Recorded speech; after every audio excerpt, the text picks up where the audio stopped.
Alright everybody, welcome again to Microsoft Flight Simulator. Sorry for the delay there. Had some technical difficulties with my microphone. I moved my setup around on my desk just a little bit. Excuse me, so had to make sure I had everything set up to go. Hello mother, nice to see you here with me today. We are currently in Fukuoka, Japan. It is currently early morning here. We are going over to Osaka for our first leg in our all Nippon Airways PMDG Boeing 737-700. Passengers are currently boarding, as well as luggage is being loaded onto the airplane. Should be some really awesome flights today. The simulator should be looking really good for us. As you can see already, the early morning skies in Fukuoka look absolutely beautiful. So without further ado, let's jump into the cockpit and get everything going on our end. Alright, inside the cockpit here, the only thing left that we have to do is calculate the performance of the airplane, as well as put our flight plan into our navigation computer. So let's start off with the flight plan going into the navigation computer.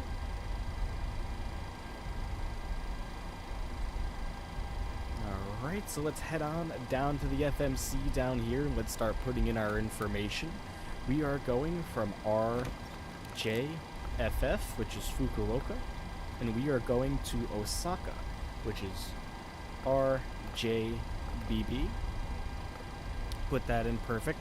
Our flight number is ANA 1018. That gets put in. The runway we are using out of Fukuoka is runway 34. Let's put that in. Oops, let's go back. Hit the next page, via. Now we're going to start putting in our legs and waypoints. So from here, looks like we are going direct to Salty. Okay, there's quite a few of them there, which means we have to go through our flight plan and just see exactly which one we need to make sure we are going to after our departure. Let's find it here. Salty. So it looks like it's North 3351.2, so we need to find that right here. North 3351.2, which is our first one. So we'll enter that in. Oops. Our next waypoint that we're going to want to go to is actually, we're jumping on an airway. That's really interesting. So we're going on the Y35 airway, which is really cool. And from there, we are going direct to Berth, which is BERTH. Enter that into the flight plan, and that's it. So we're going to hit activate, and then we're going to hit execute. So now we are going to go over to our departures and our arrivals, and we're going to put our departure in. Again, that's runway 34, like we had mentioned. And from runway 34, we are taking the Yokat 5 departure. So let's find the Yokat 5. There it is right there. Excellent. Via the Salty transition. That's in. We hit execute on that one. Perfect. Now let's get our arrival in. Our arrival into Osaka is going to be on runway 6 left. So there's runway 6 left there, and it looks like we're going in on the Berth T arrival. It looks like we only have the Berth B. So we're going to use that, the Berth B arrival. And we're going to execute that in. So now what we want to do is we want to make sure that our flight plan has been put in correctly. So let's go over here and turn this knob up here over to plan, and we will go to our route, and we will just make sure everything looks good to go so we don't have any mistakes. We're really not trying to have any mistakes here. So, okay. Or do we want legs? Yep, we want legs. Okay. So first thing we're going for is we are going to departure, go. Just go through everything here, make sure that we don't have any discontinuities or anything wrong with our flight plan.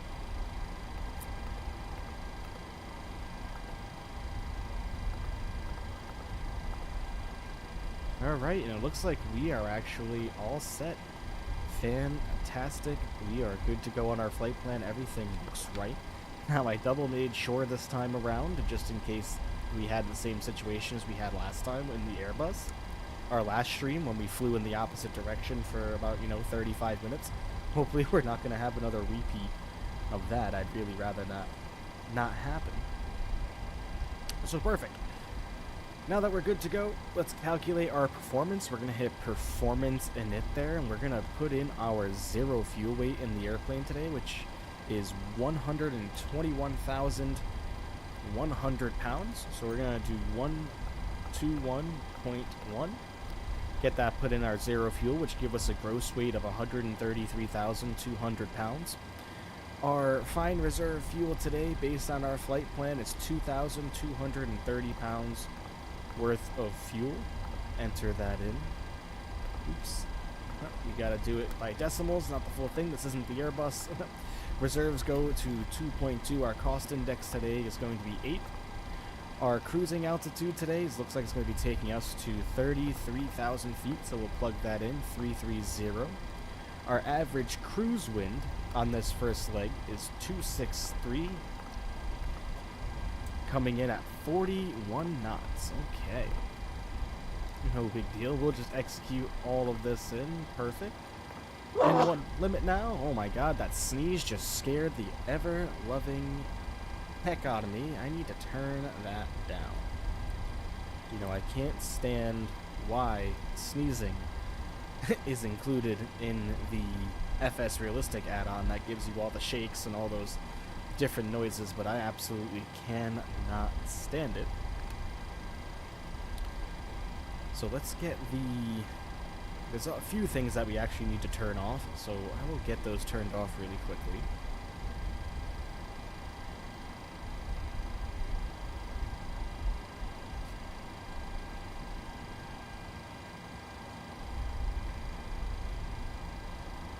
Okay, now that's all good to go, we will select our D rate. At the moment, I think we're just going to do takeoff. Yeah, let's go takeoff number 2. We want to get up and out of here really easy with just our regular climb selected, which is perfectly fine. Going over to our takeoff now, our flaps, we're going to have them set to 5 degrees on our climb out, and we need to grab our center of gravity percentage. We do that by coming over here to our payload. Our center of gravity for takeoff is going to be 23.4%. So let's put that back in, 23.4 on our center of gravity. That's going to give us a trim value of 5.69. Let's come down here to our trim wheel. And let's get 5.69 put in for us.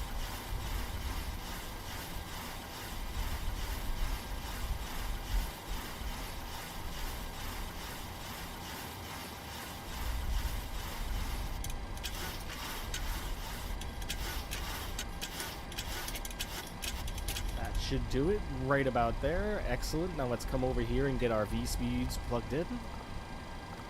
V-speeds are plugged in, so we should be good to go on all of this, everybody.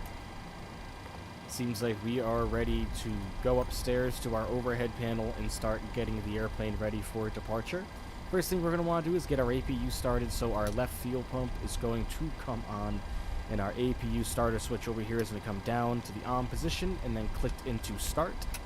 Let's grab a quick look outside, take a look at that beautiful sunrise here in Fukuoka, Japan. Looking very nice today. You can hear the APU starting to fire up. That's going to give us power to the airplane. That's not from the ground power unit connected to us there.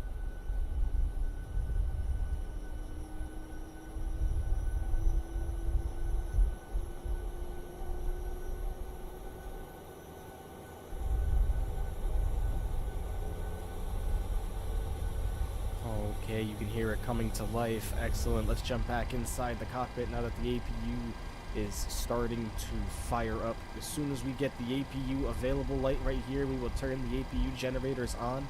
We have to wait 1 minute to turn the APU bleed on. So here are the APU generator available lights right here. As soon as those illuminate, which there it goes, perfect. As you can tell by the blinking lights there, the APU generator has been switched over. Come up to ground power and select that up to off just to be case, and we're going to come up here to our AC selector and turn us over to APU gen. Moving up towards the left, we're going to turn our yaw damper on, make sure all of our switches have the clasps closed on them. Coming over to our navigation, everything needs to be normal and set to normal, which it is, as well as our source being set to auto, so that's all good. Our fuel pumps will stay off for now until we are ready to start the engines. Coming back over to our DC in the power area, looks like we are sitting currently at battery, which is what we want, but we'll move that over to standby power. We're going to leave that on APU generator. Our galley power is on. The guards are closed for our disconnect switches and standby powers on our drives here, so those will stay good. Ground power, again, up into the off position. APU generator switches are in the on position. Coming over up here, we are going to get the window heats turned to the on position. Our probe heats will stay off until we are about to push back. Anti-ice, we don't need those at the moment. Coming down here to our electric hydraulic switches, those are coming into the on position. They have gone on. We're going to turn our fasten seatbelts into the on position and our no smoking signs as well. Those are good to go. Now we're going to come up here and we are just going to adjust our cabin temperature for our fare-paying passengers and just make sure that they are staying nice and cool. Get us up into the cool area there. There we go. Get us up into the cool area. Come on. Switches take a while. Alright, so let's go the other way. Alright, both in the cool position for us there. We can come over here and turn on our packs into the auto position and our APU bleed can come on. Excellent, you can hear the airflow starting to go through now. Let's go over to our landing altitude. We need to set that. We're looking for a cruising altitude of 33,000 feet. Let's get that plugged in. There we go, 33,000 feet for our flight altitude so we can get some pressure to everybody. We need to calculate our autopilot now. The first thing we're going to want to do is get our cruising altitude put in. We're not using ATC today, so 33,000 feet is just going to get plugged in our altitude bug here. Alright, there goes 33,000 feet. We want our V2 plus 10 speed, so to get that, we're going to go to initial reference, N1 limit, and back to takeoff. So we're going to do 146 on our auto throttle for our speed bug there. Auto throttle is going to come into the arm position. Both flight directors are going to come in tubes. Both flight directors are going to come into the on position. And our VNAV and our LNAV switches are going to both come on. Excellent. Our auto brakes are going to come into the rejected takeoff position just in case we need to stop the airplane on the runway very quickly for whatever reason. Silence our master caution light there because we really don't need that illuminated because there's no problems. I think we are all set to go to start pushing back and getting out of here. So runway 34 looks like it's off to our left, so we're going to push back to the right. Let's go up top here and get our pushback tug ready to go. Like I said, we are going to be pushing back and to the right. Good, let's start us there, and then just a nice turn to end up straight on the taxiway. This is weird. Why is this something like this? It's a weird taxiway. But yeah, looks like we're just going to come in right here, get ourselves situated nicely. Alright, hit enter on that. We are good to go. So what we need to do is we need to come down here and tell our ground crew to leave the area as well as our ground power unit. So we are going to release the ground power unit and tell our ground crew to please get away from the airplane as we are going to be starting up shortly. Our jetway is connecting as well. The door is closed. It should be. Make sure our door is closed. There we go, all of our doors just closed. Alright, now we just have to wait for our baggage loaders, the trolleys, and the baggage loader to move away from the airplane. Look at that sunrise here in Fukuoka, Japan, as we are getting ready to go out of Fukuoka International Airport. Absolutely stunning sunrise. Let's jump back into the cockpit. Let's get a couple wing views going. Oops, not what we want. Let's get a couple wing views going. Look at that outside over our right-hand wing. to get another good view of the sunrise. Come back over here and take a look outside our left as well. We can see a very nice Thai Airways that looks like, to me, that looks like an Airbus A350, or it might be a 777. Oh no, it's a 777. It says it right there. Boeing 777 on our left.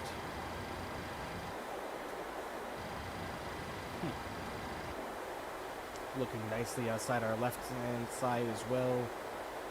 Looking really, really good. Just waiting on that one luggage cart and the baggage loader to leave the side of the airplane before we turn our fuel pumps on, turn our packs off, and tell the pushback tug to connect to the airplane so we can get going and get our engines started. Just to make sure, we are going to check our VFR map on the ground just to make sure that we are going to be going towards the right area here. So runway 34 should be right down here. Yep, we're going to push back to the right. We're going to taxi straight and then take a left-hand turn and follow that straight all the way down here until we take a left and then onto runway 34. Alright, that baggage loader is getting out of the way now. Let's come up here and tell our pushback tug to connect to the airplane. There she goes. You can see her down there driving on up to the front. Let's get our fuel pumps turned on. We don't have any fuel in the center tanks, so the center fuel pumps are going to stay in the off position. We're going to come up here and we are going to get our probe heats turned on, seeing as we are getting ready for pushback, and we are going to turn our packs into the off position. So we are all set to go to start engines here. We just need to wait for the tug to connect, and then we will get started. Very looking forward to this departure out of Fukuoka. Never flown in Japan before, so I've been looking forward to this. Parking brakes are set. You may lift. Parking brake set. Lifting the aircraft. No, lifting us up so we don't damage the nose wheel tire while pushing back. Okay, cleared for push start. Please release parking brake. Alright, we have been cleared for push and start. We're going to release the parking brake as they want us to. Commencing pushback. You can start the engines in sequence. Start the engines in sequence. Alright, we're going to start engine number 2 first, which means this is going to come over to the ground position. We're going to come down here and make sure that we have N2 rotation, which we do. As soon as our N2 percentage reaches 25%, we will initiate fuel flow down here, and the engine will come to life.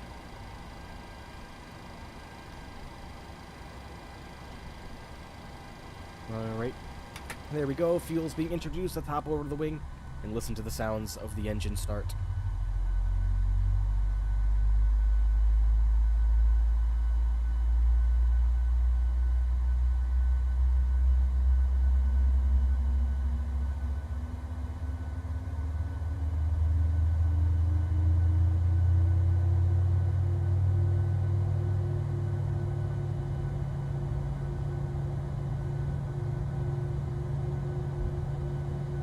Okay, it sounds like we have a good start of engine number 2. We're going to head upstairs now. We are going to start engine number 1. Same thing. Watch for N2 rotation. Here we go. It's starting to spin. And once we hit 25% of N2 rotation, we will initiate fuel.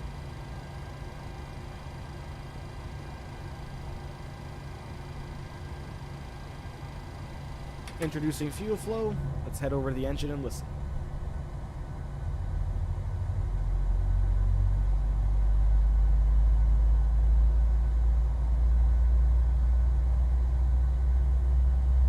Okay, pushback completed. Please set your parking brake. Set our parking brake for them.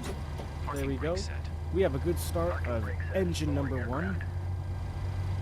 Lowering the airplane. All right. Looking really good. He didn't really put us straight on our taxi line there, but that's no bother. We all can't be perfect, I suppose. Thank you and goodbye. Now that the engines have both good starts on them, we're going to come up here. We are going to bring our engine switches into the on position for the generators. We are now running off generator power, which means we can come up here and turn the packs into the auto position. Our isolation valve can come into the auto position, our APU bleed can come off, and our APU can come into the off position. Engine start switches can both come into continuous. Taxi lights can come into the on position. Looks like we are all good to go up there. The only thing left to do is going to be to lower our flaps to 5 degrees. Alright, let's get outside. There they go.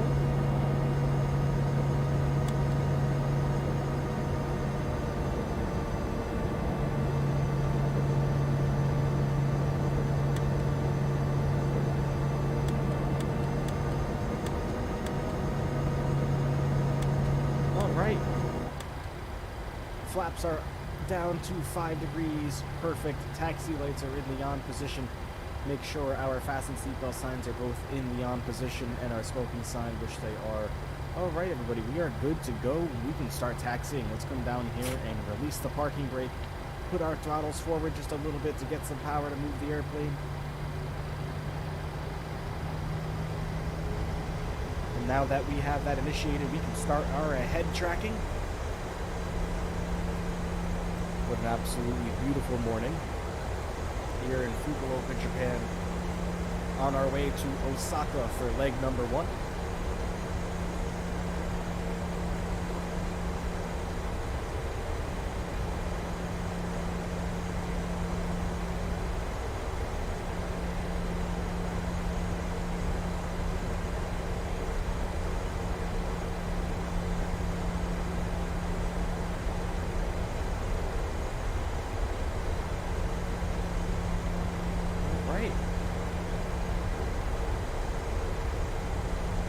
Oops. Just adjust myself here in my seat.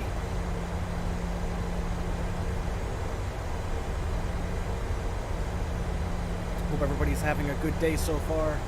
Like I said, look at the beautiful morning here in Fukuoka, Japan. The lovely landscapes of Japan with us today. Leg number 1, as mentioned, is taking us to Osaka. From Osaka, we are going to Tokyo for leg number 2, friends. So make sure you stay tuned for Tokyo. Follow our taxiway left here.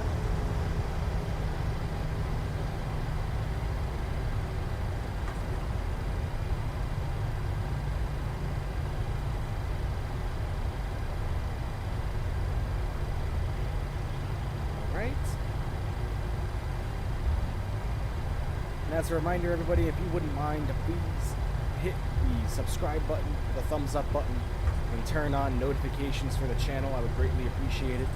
We have a subscriber goal of 15 by the end, or 25 by the end of August, and we are currently sitting at 50. So I'd greatly appreciate it if you could please subscribe. It would mean a lot to me to make this channel grow and, bring this hobby into everyone's living rooms, to their phones, wherever you are. It's just a cool hangout session for everybody to enjoy the beautiful landscapes and the looks of Microsoft Flight Simulator 2020. Especially leaving out of Osaka today. Absolutely cool.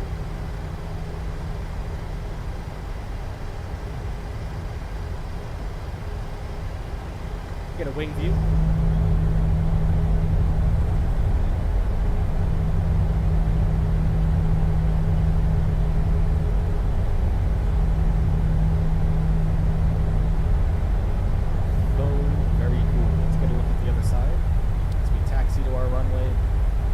Passengers now. Very, very cool. Taxiing nice and straight. They actually just updated this airplane recently, so the way that the airplane behaves on the ground should be a lot better as far as the turning goes. I heard they did some updating to the nose wheel tiller. And if any of you are familiar with what a nose wheel tiller is, it's down here, and it's actually how the airplane is controlled on the ground. Down there to my left. So they just did some updates to the nose wheel tiller, so the airplane already feels like it's so much more representative of what the actual airplane feels like in real life. Never been behind the controls of a Boeing 737-700, but I've heard that the way the controls feel in the simulator is very close to what they feel in life.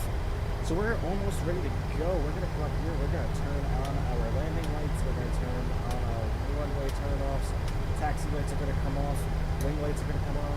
And our strobe lights are both going to come into the on position. Here's an outside view. Rest in peace, headphone users. I apologize about that. But we are almost ready to go. Looking forward to our departure out of Fukuoka for Osaka. Enjoy the departure, everybody. Thank you to those who have joined me on this beautiful Friday afternoon, well, technically Saturday morning, here in Fukuoka, Japan. We're going to turn and burn on this one, ladies and gentlemen. No stopping for us. Let's go to Osaka. Alright, throttles are going to come up to 40% as we turn onto the runway.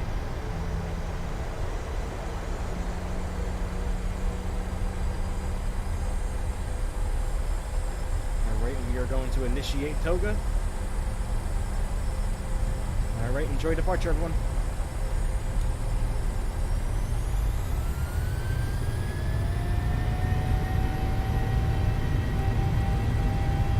Airspeed alive. 80 knots.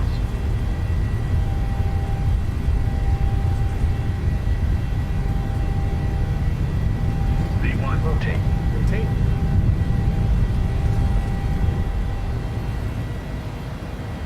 Positive rate of climb. Positive rate of climb. Gear comes up.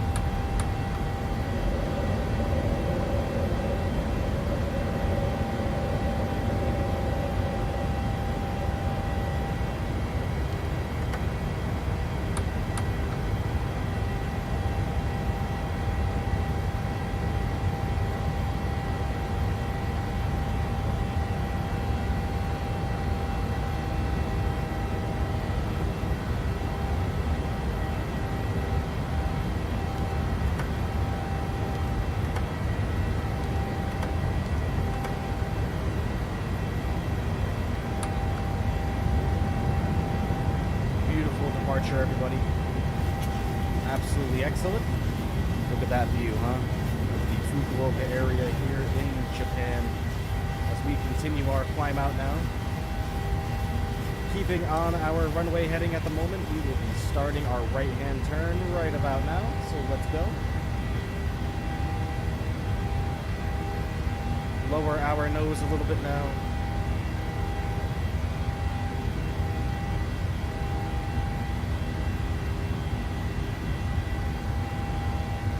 Flaps are going to come up to 1.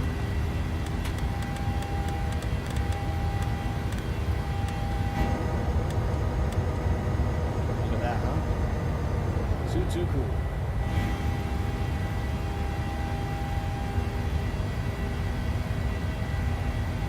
Get our nose down just a little bit more as we keep turning here.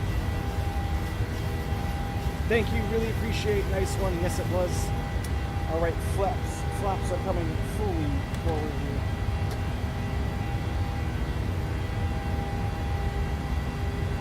Still manually flying the airplane at the moment.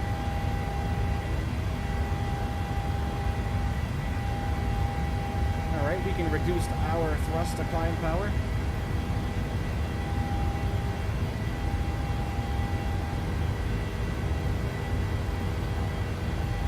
Alright, I think we are safe to turn the autopilot on, everybody. So let's get the autopilot turned on.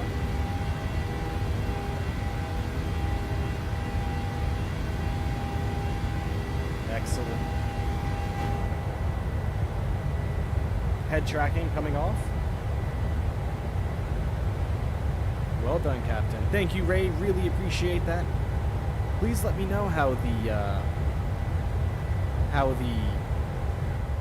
delayed the chats are today. I actually was able to learn what's going to help that. I actually had the latency set kind of high, and when the latency is set kind of high, apparently it kind of takes the stream longer to get to you guys, which in turn would then take longer for the chat boxes to come back to me so I can read them. So please let me know how long it takes now. I would greatly appreciate that. A lot of wing flex there as we fly through or above Osaka. 3 seconds-ish. There we go. That's what I'm talking about. Yeah, that was just me just goofing up and not having the right setting on, so absolutely awesome. Finally was able to get this figured out. The beautiful landscape over Japan, though. Listen to our engines absolutely screaming on our way out of here. Let's jump back into the cockpit, make sure we are all on track. We just went above 11,000 feet, which means our landing lights need to come into the off position. Our runway turnoffs need to come off. Looks like we are all set to go. Let's make sure we are following our course, which we are. We take a look at our progress here. As you can see, Osaka is 255 nautical miles away. We will be there at 21:26 Sulu time. Where's our clock? Where is it? There we go. So 21:26. So it looks like we will be there in only about 40 minutes, friends. 41 minutes. We're only climbing up to 33,000 feet today.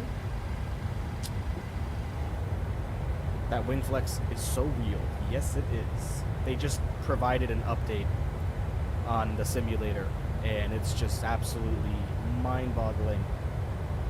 Well, not the simulator. They included an update on the PMDG 737, which is the airplane that we're flying right now. And they put a lot of really nice sound effects in it, and the way that the airplane reacts to wind, the way that the wings react to wind, are just absolutely insane. It's kind of blurry, though. Could that possibly be the settings on your phone of which you are watching it? Anyone else vouch for the blurriness?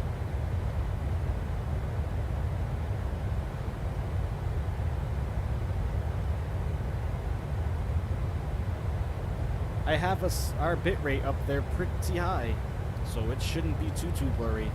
Go into your YouTube settings and you actually might want to look at the moon. Look at that. The moon! Isn't that cool? Look at how nice it looks. No blur here, yeah. So I'm thinking you will probably have to go into your quality settings on YouTube and set it. It's never been blurry before. Are you at home, or are you watching from public Wi-Fi? Are you out somewhere? Are you not near the router? Not sure what could be causing that. The chat. The chat is blurry, or... Now I'm confused. Is the game blurry, or is the chat blurry? Look at those clouds. Look at how awesome those clouds look. Oh my goodness. They're coming out with a new update for the simulator that launches in November. They're going to call that Sim Update 10. It's going to look absolutely fantastic. Okay, you're home. Okay. We've already been live for 40 minutes. Oh my goodness. On-screen chat blurry. Okay. Well, you know what? I don't really... Blurry here for chat. The chat is blurry. Okay. So I'm gonna take this chat off. I don't really like it here anyway. So I'm just gonna remove it. Just remember... Yeah, we're removing the chat box. There we go. Just remember that you can still see the chats and what I reply to them. I mean, I don't reply to them by keyboard very often, but if you check YouTube, you will be able to see the chats coming in and out on the live chat box that you're typing into. You're just not going to see them pop up on the screen, which I really don't think is any big deal in particular. The music is going to be coming on, ladies and gentlemen. We get our tunes going here. We're going to turn the game volume down just a tad, and we are going to go outside. Before we do that, I just want to go in the cockpit and just make sure that we are still on track with everything. We got to put ourselves into standard altitude mode, which we just did. Currently about to pass through 22,000 feet. Get a nice view of the Japanese landscape below us. The air is starting to smooth out nicely now. Perfect. We can see them in the box, no biggie. Exactly, yeah, that's why I just shut them off. Forgot to turn our brakes into the off position from RTO. No big deal. We're gonna come up here. We're gonna get our fasten seatbelt sign into the auto position, which means now it is safe to walk around the cabin, everybody. So if you need to have a smoke, get a drink of water, use the bathroom, now is your chance. We're gonna go outside. Ooh, not that point of view though. Actually, you know what? There we go. That looks okay. We're gonna turn the volume way down on that one because that's gonna be ear-piercingly loud. In our all Nippon Airways Boeing 737-700, cruising right into the wind here, right into the sun. Look at how awesome the reflections off the airplane look. Like the wings. Look at the wing. Look at the body of the airplane reflecting off of the wing. The windows, the doorways. Like right here, you can see everything reflecting. Stretch my legs, exactly. So cool. Let's get a look at our pilots. They don't really look like me, but that's okay. They don't need to. I'm smoking weed on this flight. I don't care what the laws may be. There we go. I'm not sure what the laws are in Japan, but you know, as far as I know, we're 30,000 feet above Japan, so whatever goes. My airplane, my rules.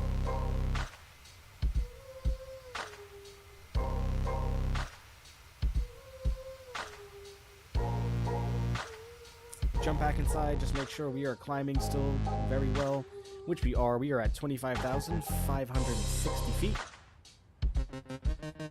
We will arrive in Osaka in 214 miles, or we're looking at about, if I want to say, maybe another 36 minutes. So we're going to stay outside for quite a while here. How's the volume outside? Is the volume outside okay? Shouldn't be that terrible. I kind of have everything turned down. It's too bad it's so cloudy here in Japan right now. There's a lot of really nice mountainous landscapes below us that we are probably missing just because of the clouds. You can see some of them there. That's just unfortunately how it goes. These clouds are probably going to burn off as the day goes on here in Japan. How do I check settings for YouTube? Okay, so are you on your phone or are you on a TV?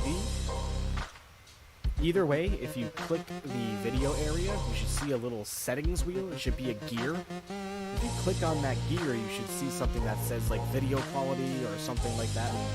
You know, I'm streaming right now. This should be coming through at like 1440p, which is Ultra HD.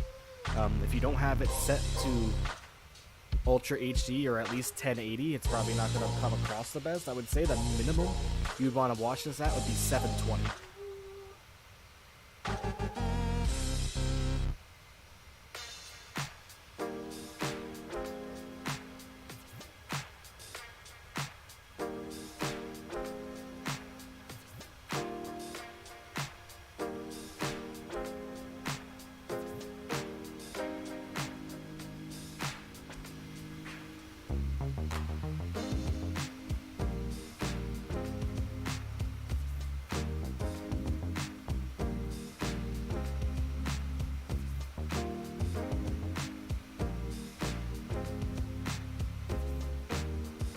Looking really nice on this initial climb to 33,000 feet over the landscape of Japan.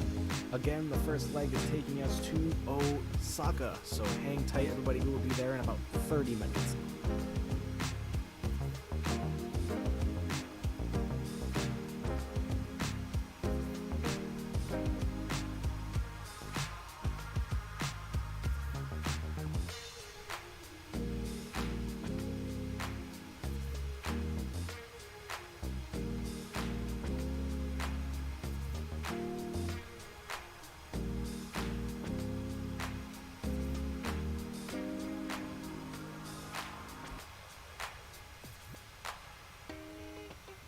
So how's everybody's week going? Did we all have a good week at work?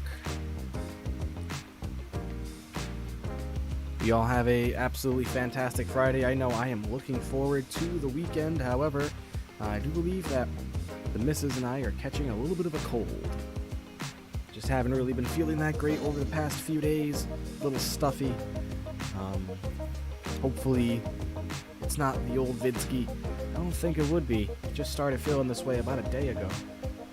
And really, well, no, more like 2 or 3 days ago now, and it's not anything more than like a scratchy throat and some stuffies. Not really sneezy, maybe a little coughing, which is really weird. But I've heard a few people saying that they have the same thing and they tested negative for COVID, so I don't think it's the old COVID, to be honest with you.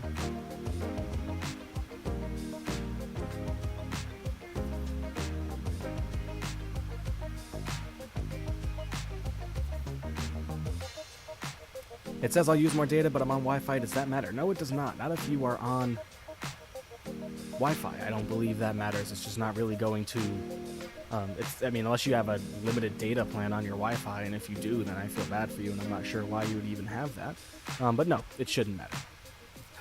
When I stream the 4K graphics for this, each flight I probably stream like 25 gigabytes worth of data, because that's just how it downloads the scenery and plugs it in. Let's jump back into the airplane, though, and get a couple wing views, shall we? Made a new course, Bermuda CC. Really? It should be interesting. Is it like your other courses? Have to try that out tomorrow morning. You know me, I will be on at 7:30, probably. Which brings me to the reminder of tomorrow's live stream. Tomorrow's live stream starts at noon. We will be back in the United States in the same airplane, PMDG Boeing 737-700.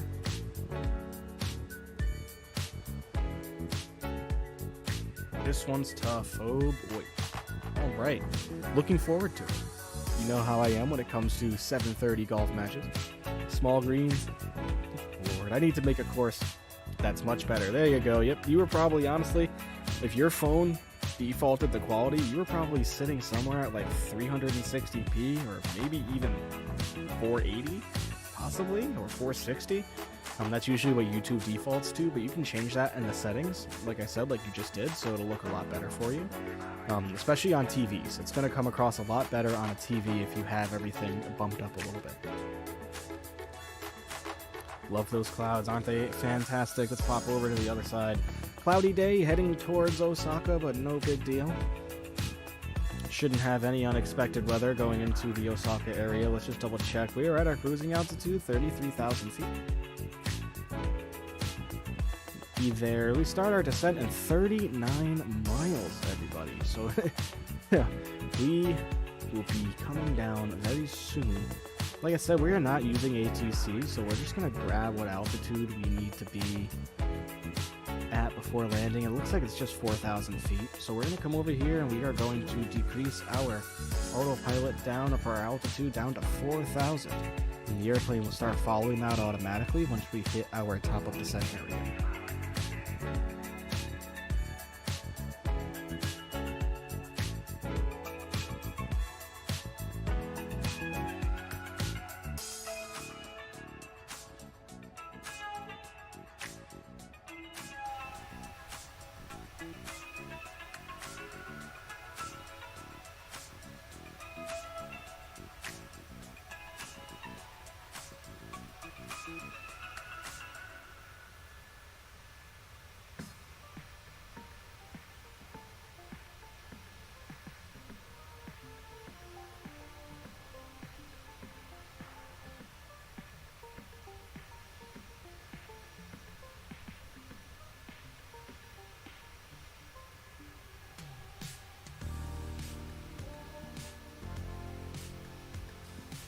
It's nearly almost time to get back into the cockpit and get us ready for our descent. Short little hop. Today's total flight time on the first leg was only about 45 minutes. The leg to Tokyo, I believe, is about 55 to an hour. I have it in the description. I don't really remember. If somebody wants to remind me how long the second leg is, it's in the description, like I said. Jump back inside here. Still doing really well. We are 23 nautical miles until we start our descent. That beautiful scenery down there. Mainly clouds. That's okay. Sure, the clouds will burn off once we get into the Tokyo area. Really interesting getting out of here early in the morning. When I first loaded up the simulator, it was probably about 20 minutes before I started streaming, and then the simulator looked really dark. I was like, oh no. this isn't really going to look that great across everyone's screens, because when I tell you how dark it looks, like, I know we haven't done very many night flights, and we're going to get there. The thing is, with how dark it looks in the simulator, it's really hard to see for me on my screen, let alone somebody viewing from a phone. And it would just be like if you were to look at this wing view right here, when it's dark outside and there's no, you won't be able to see the clouds or anything, especially if there is clouds, you won't be able to see any lights, so it would just be pitch black. The only thing you would see would be the lights bouncing off the airplane, and that's even if, you know, at nighttime, generally those lights aren't even on. That there's not going to be beacon lights or anything like that on the airplane at that time when everyone's trying to sleep. Usually the nighttime flights, they turn all that off for comfort. Is that the moon? Where are we looking? I don't see the moon. The moon was out here somewhere. Let's have a look. The moon was out here. The moon may have went down. There she is. She's behind us there.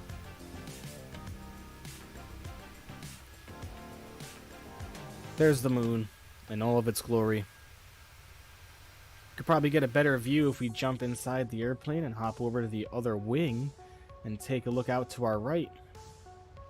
There's the moon right up there for us. There you go. So awesome. Jumping back into the cockpit now. Just make sure that we are on track. Starting our descent in 7 nautical miles, we are only 136 nautical miles away from Osaka. We're going quickly, everybody. We are going quickly. Hop over to the... Well, let's get this view going. I like this view as well. We're going to be able to see the descent start to happen. Beautiful landscape below us.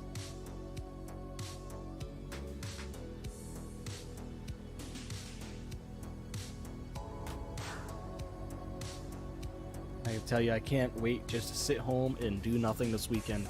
I've had such a busy last few weekends. Had a lot going on last weekend. Every day of the weekend, we had something going on. We had plans. I love all my friends, and I enjoyed hanging out with every single one of you, but don't ask me this weekend. There we go. I can hear the engines winding down as we start our descent now. Get a look outside.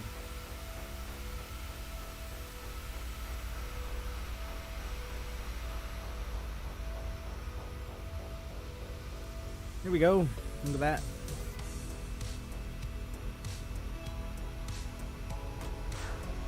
So, now that we've started our descent, now is about the time of which we can take a look at the weather in Osaka.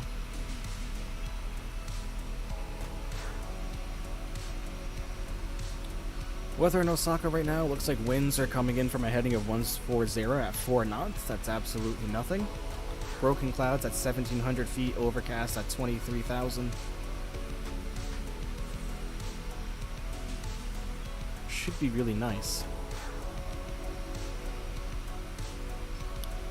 Let's get some better data here.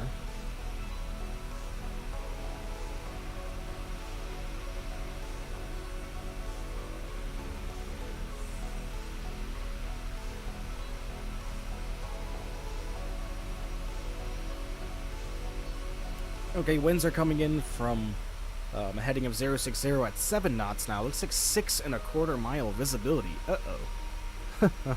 Looks like we have some low-level clouds as well. Broken clouds, and it looks like 79 degrees Fahrenheit. So, this should be interesting, everybody. Should be very interesting.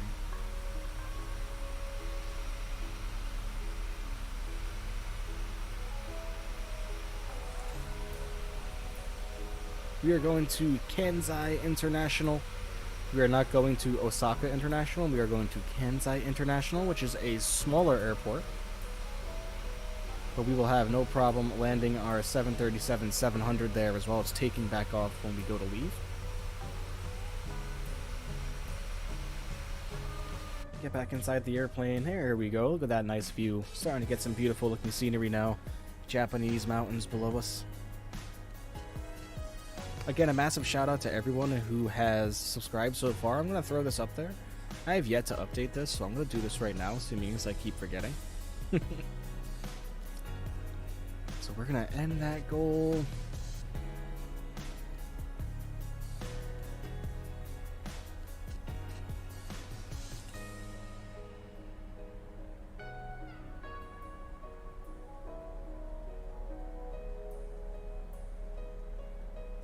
There we go. We've updated that to 15 subscribers so far.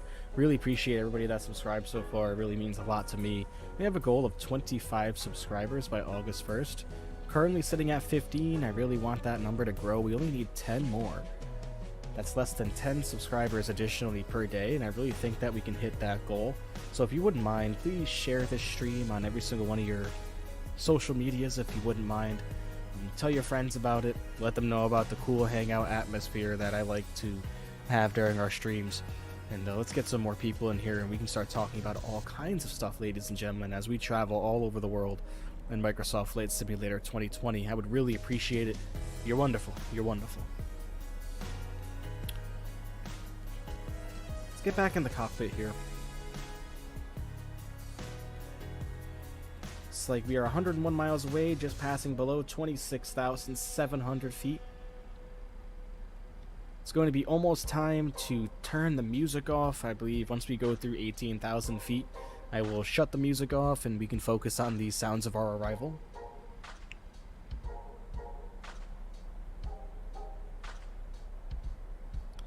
Adjust that view. There we go.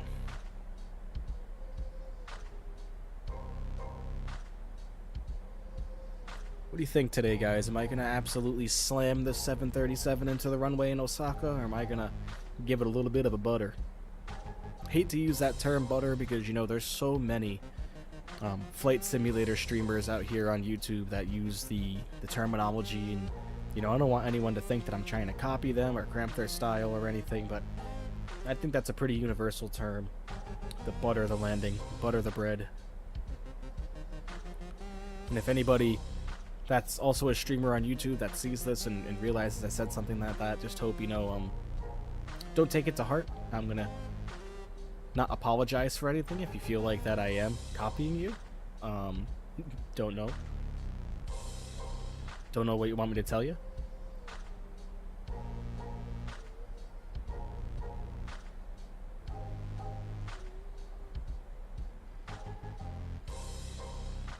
Still looking really, really good here. 90 miles away. It looks like they're telling us that some drag is required, which means we need to turn our speed brakes on to the flight detent position right here. Let's get our speed brakes into flight detent and get a look outside just to make sure that they are up. Which they are. There they go. That's going to help us slow the airplane down to 250 knots, which is what it's suggesting that we fly at. Jump back in here, just make sure we are slowing down. There we go.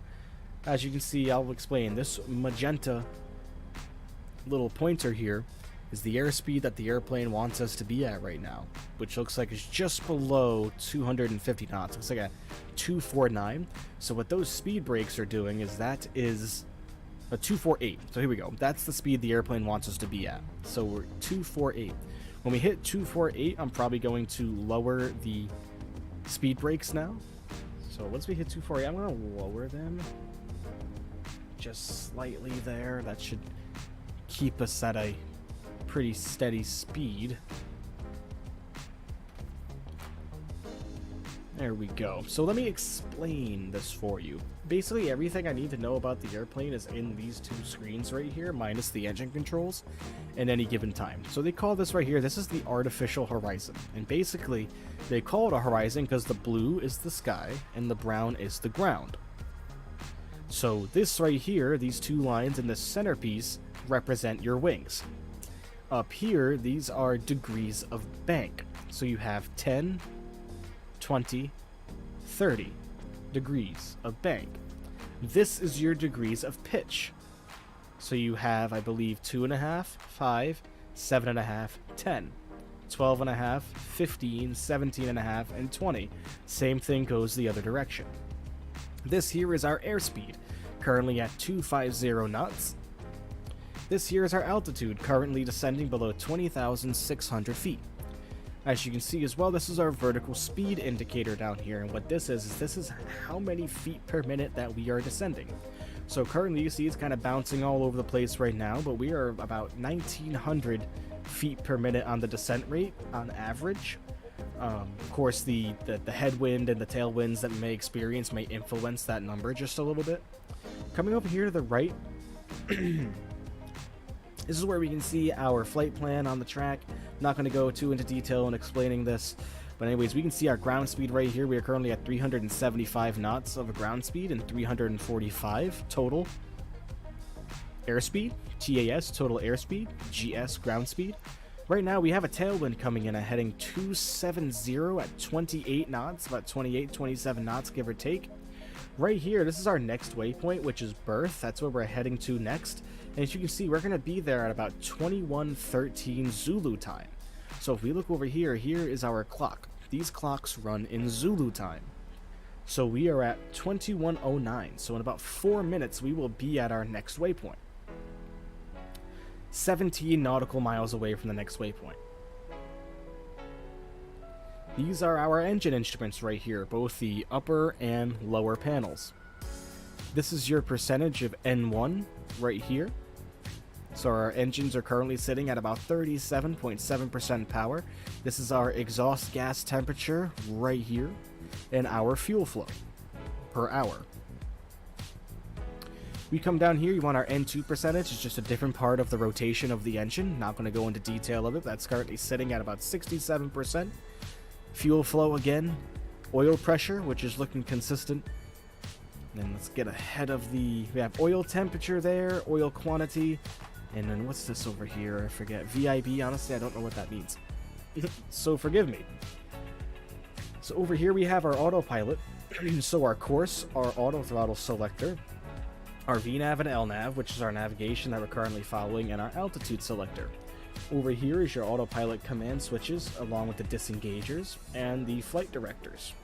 Coming over here, this is our auto brake. So when we come into land, we will set that to setting number 2, and this is our flaps indicator. It tells us how many degrees of flaps we currently have selected in the airplane. This is the flap lever right here. As I mentioned, this is the speed brake lever. These are our throttle levers, obviously, with the reversers just behind it there, which slows the airplane down on landing. Parking brake, our fuel control, our stab trim here, stabilizer trim, which is our pitch. This is our FMC, the flight management computer. This basically controls the whole flight. Going over to our overhead panel, there's a lot of switches and knobs up there, but I'll explain that more the next time we are starting the airplane up when we land in Osaka. See, now we have to come out of standard altitude mode, which just means you need to give this a click. We are out of standard altitude. We're just going to cheat and press B to reset our barometric pressure. Coming down now through 15,300 feet. We are 56 nautical miles away from Osaka. Let's go over here to our legs and just make sure we are still doing okay, which we are. Right, get our progress page back in. We are due to arrive at 21:25 Zulu time. Remember, let's come over to our clock here. That's 13 minutes, everybody. 13 minutes we will be on the ground.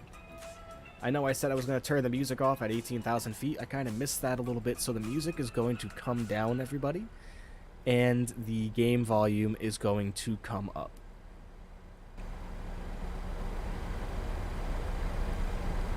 Alright, looking really good. Thank you to everybody that's watching so far. I really appreciate it. Looks like we have 3 viewers in here right now. Thank you all very much. It is greatly appreciated. You have no idea. If you haven't, just remember to hit that subscribe button, like this video, and turn on the notifications for the channel so you will be informed whenever I go live or whenever I post a video. And of course, tell your friends, tell your family, tell your cats, tell your dogs, and tell them to tell their friends too. Really want to make this channel grow, and I really have a lot of fun doing this. It kind of gives me more of a purpose into enjoying Flight Simulator rather than just flying it just for the fun of it, which, believe me, I still enjoy. I would be doing this by myself if such thing as live streaming didn't exist. So thank you very much to everybody who has subscribed so far. Really, really greatly appreciate it. Checker altitude, we're coming just below 13,000 feet now.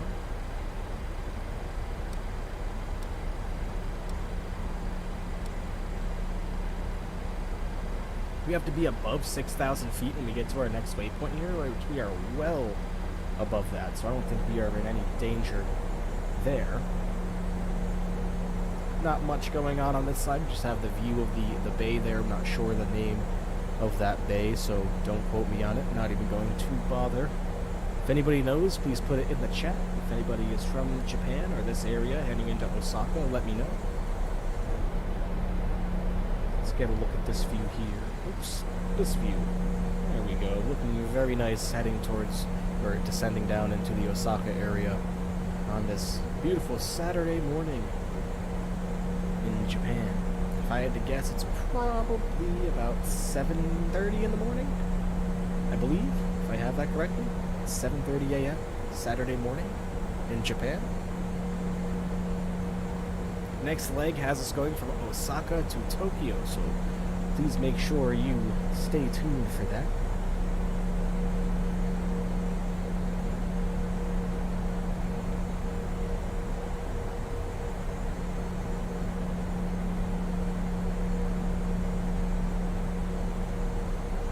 Hopefully we can get a very smooth landing going into Osaka. I've been looking forward to this all week.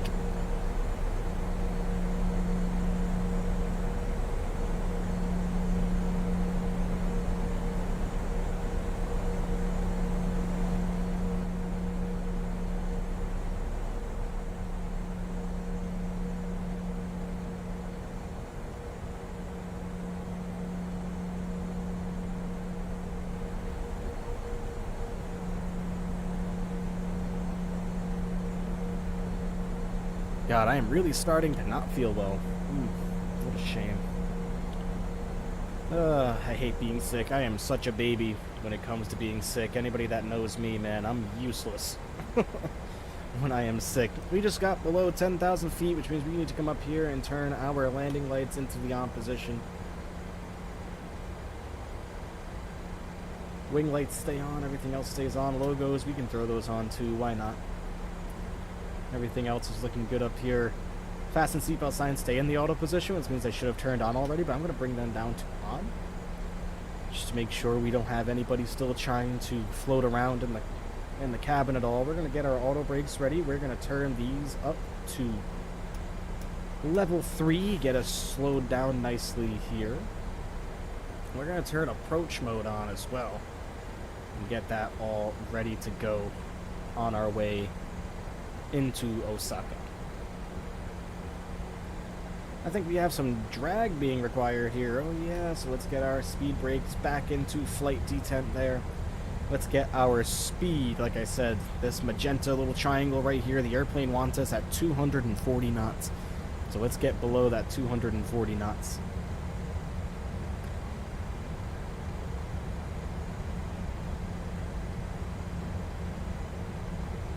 Looks like we've already been established on the localizer as well. We are starting our turn towards the runway.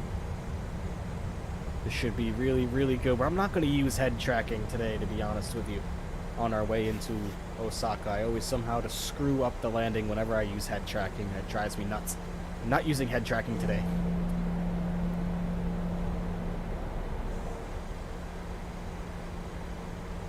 With that view as well. So cool. And another thing I'm not doing is I am not using the replay function, everybody. No, thank you.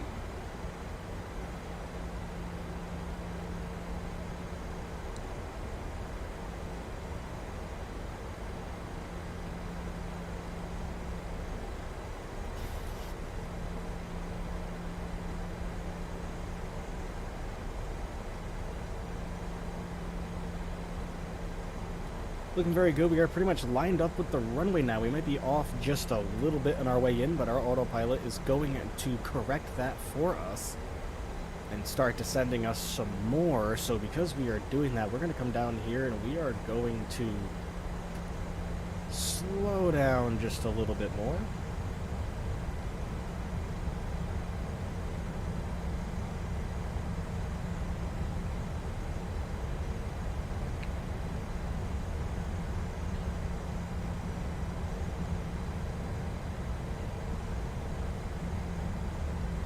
looking very, very good down to 4,000 feet. See, our speed brakes are open to help us slow down.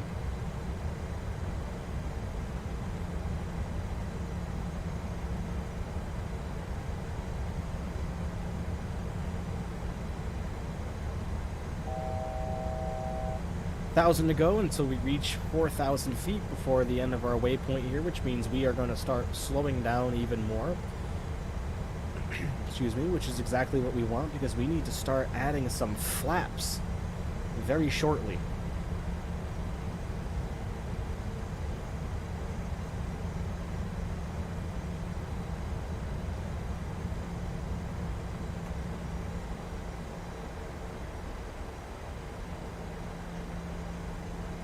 Alright, we are starting to slow down, which means I want to get some flaps out and going, so we're going to select flaps to 5 for now.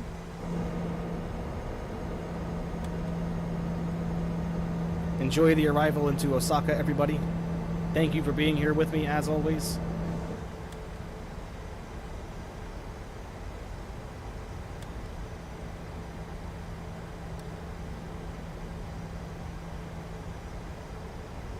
We're about 10 miles out from the runway. Very foggy. Maybe a very foggy or cloudy arrival into Osaka, which is kind of what I figured.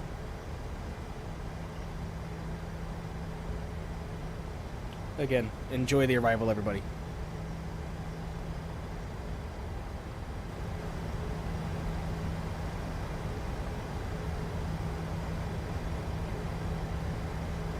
Alright, we have visual contact with the runway in front of us there. Excellent. Excellent, excellent, excellent. Let's get our speed turned down just a little more here. Select 150. At 170 knots, our landing gear is going to come down. We're going to add some more flap.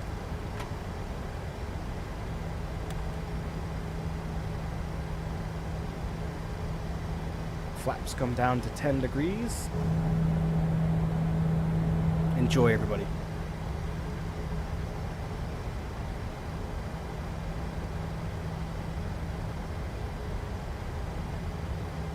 All right, landing gears coming down.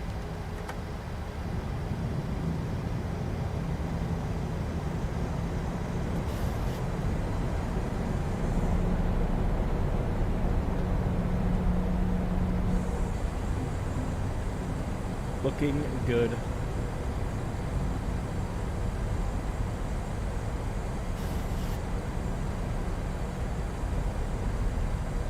About 8 miles from touchdown. There's our runway right out there in front of us.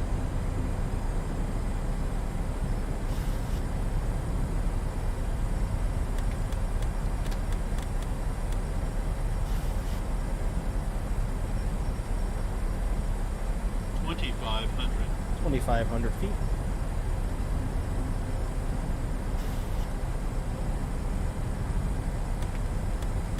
Flaps 25. Alright, that's the last wing view, ladies and gentlemen.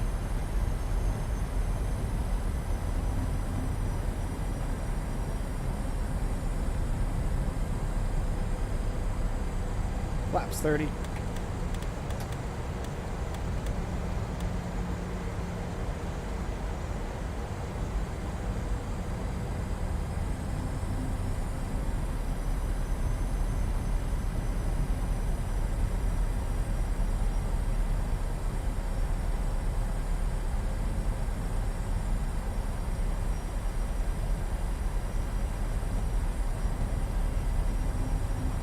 Sure our speed brake is armed. Go, speed brake is armed. Alright, everybody. Here we go. At 1,000 feet, we will go over to my control.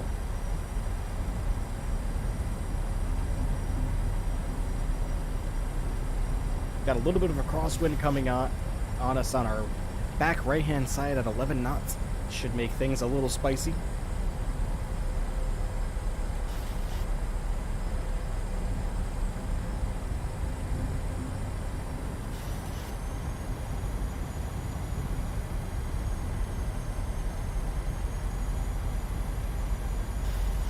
Coming up on 1,000 feet, autopilot's coming off.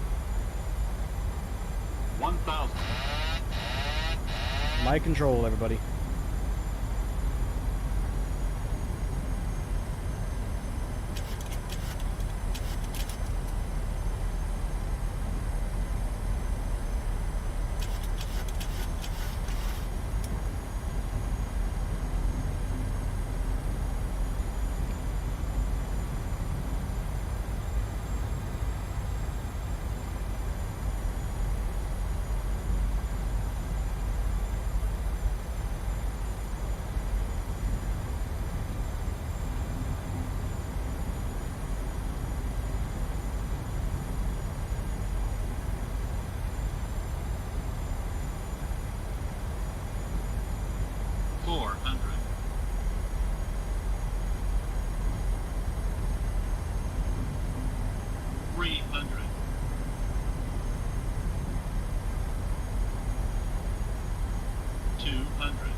Welcome to Osaka, everybody. What an absolutely awesome approach and great landing. Turn off the runway here.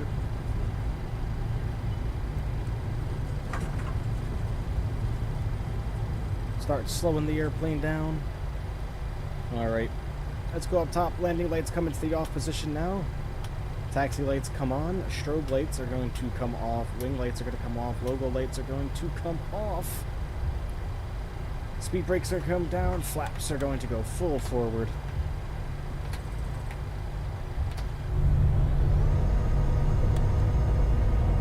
Hope you all enjoyed that arrival into Osaka.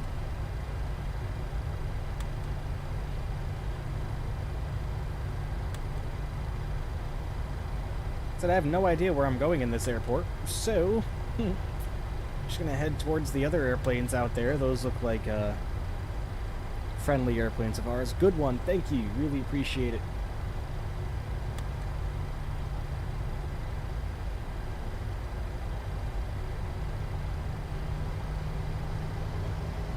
I hear clapping. Yes, you do.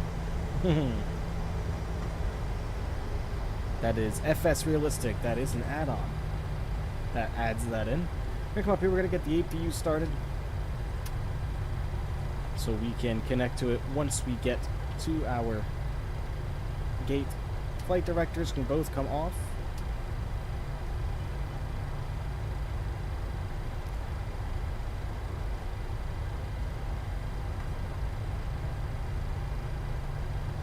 So I believe the mistake I've made with this airport is I don't think that this airport is used for or it might be, because I think this is a gate. These are gates right over here to our left, and that's where we need to go. I don't think that this is the most popular airport if you're traveling to this area of Japan.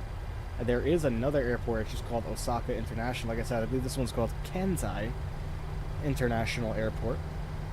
Very much out like in the New York area, how they have JFK International, and then not too far away they have LaGuardia.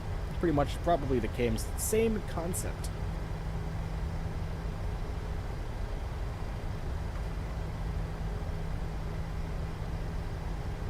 Alright, next flight is to Tokyo, everybody. We're gonna go see Godzilla. Go see if we can find him.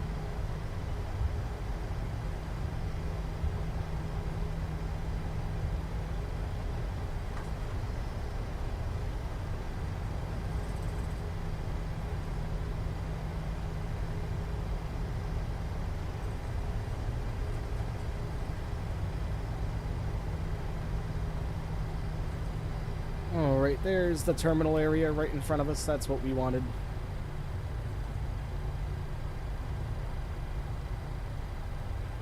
See a KLM airplane there. Looks like a KLM, not sure exactly what that is yet. Getting close to it, I'll be able to make a better determination.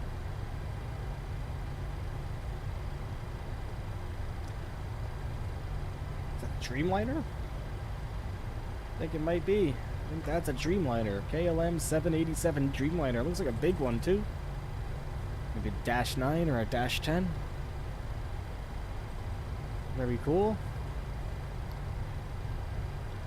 Alright, taking any one of these will be acceptable.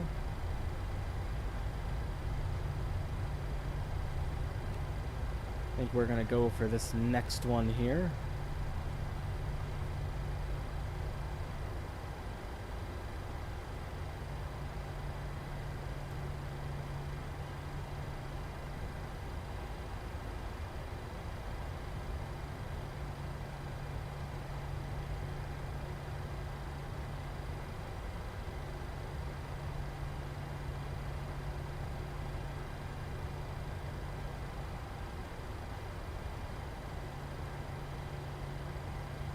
Pull up to the gate nice and slow.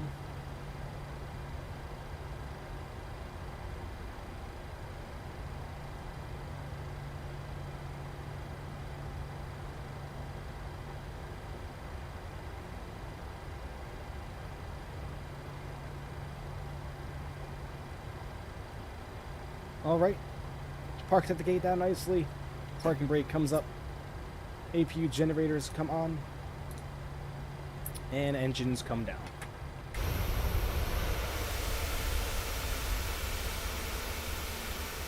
Let's get the jetway all connected here.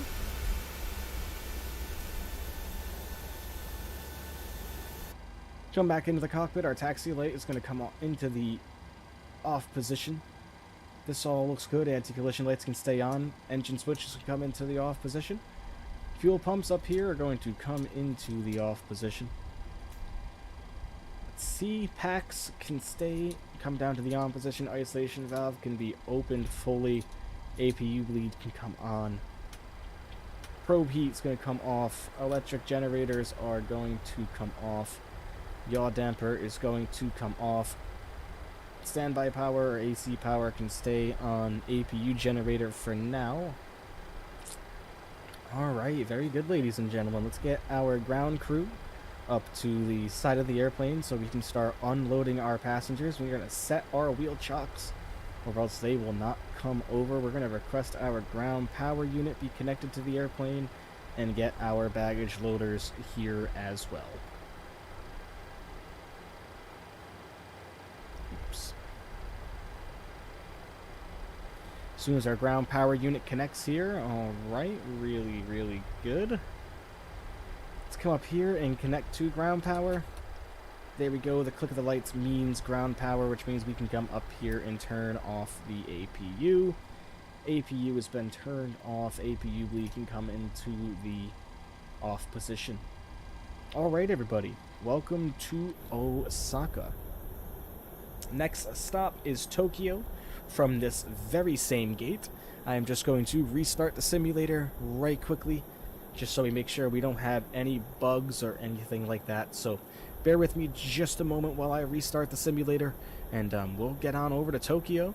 That's about a 55-minute flight in itself, so hang tight, everybody. Give me about 5 to 10 minutes, and we'll be back up in the air before you know it. Thank you, everybody.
Alright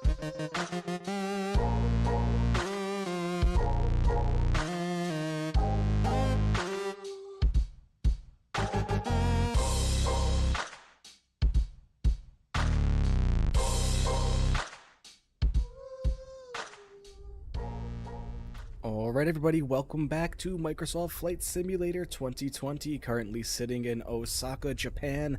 Next leg has us going to Tokyo. Can't wait to fly into Tokyo, Narita. I have not flown into this airport before, so this should be absolutely fantastic. Airplane is still sitting on the same ramp of where we were before, just got everything reloaded. Passengers are currently boarding. Their luggage is getting on the airplane as well. Only thing left we have to do is jump inside the flight deck, program the flight computer, which means getting our routing put in, getting our performance put in, and then going up to the overhead panel and getting the airplane ready for push and start. Without further ado, let's jump inside the flight deck here. As you can see, we are already lit up and all ready to go. So we're gonna just get that master caution light off. Let's come down here and get our route programmed now. So we're going to click the route button, zoom this in nice and close so everybody can see what we are doing. Coming over here, let's get our routing information to go to Tokyo, Narita. So, looks like we are going direct. Well, first off, we gotta get our airports put in. So RJBB for Kansai International in Osaka, which is where we are right now, and then RJAA, which is Tokyo Narita. So RJAA, put that in, perfect. ANA 1018 is our flight number, and looks like we are departing runway 6 left out of Osaka. There we go, that gets put in. Let's go over. And that's going to go direct to KEC. Populate that in there. From there, we're jumping on another airway. So cool. We're going on the Y43. From there, we are going to Isebi. ISEBI. From Isebi, we are hopping on another airway. We are going on the Y81. From the Y81, we are going to Rutas, and that's going to be the last waypoint that we are putting into the airplane. We're going to activate on that and then execute.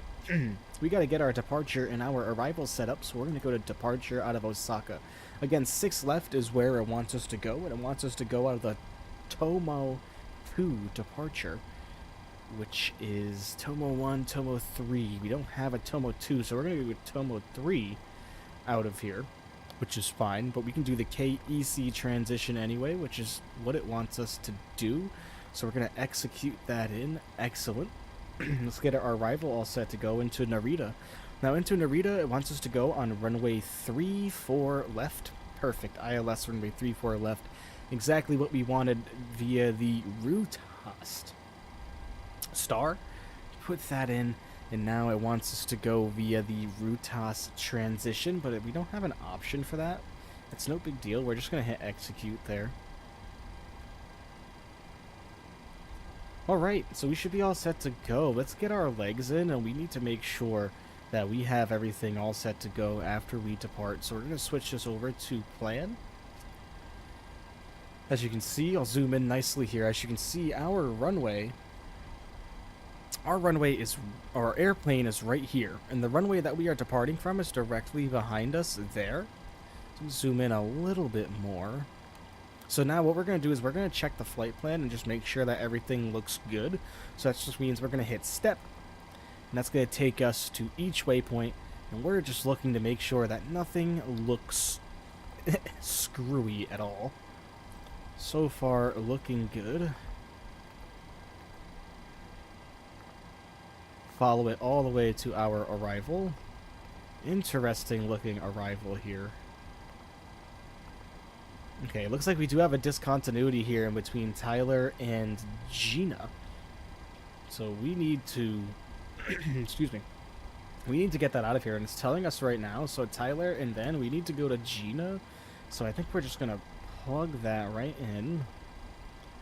There we go. We're gonna hit execute. Alright, that got rid of our discontinuity. Awesome, let's keep going.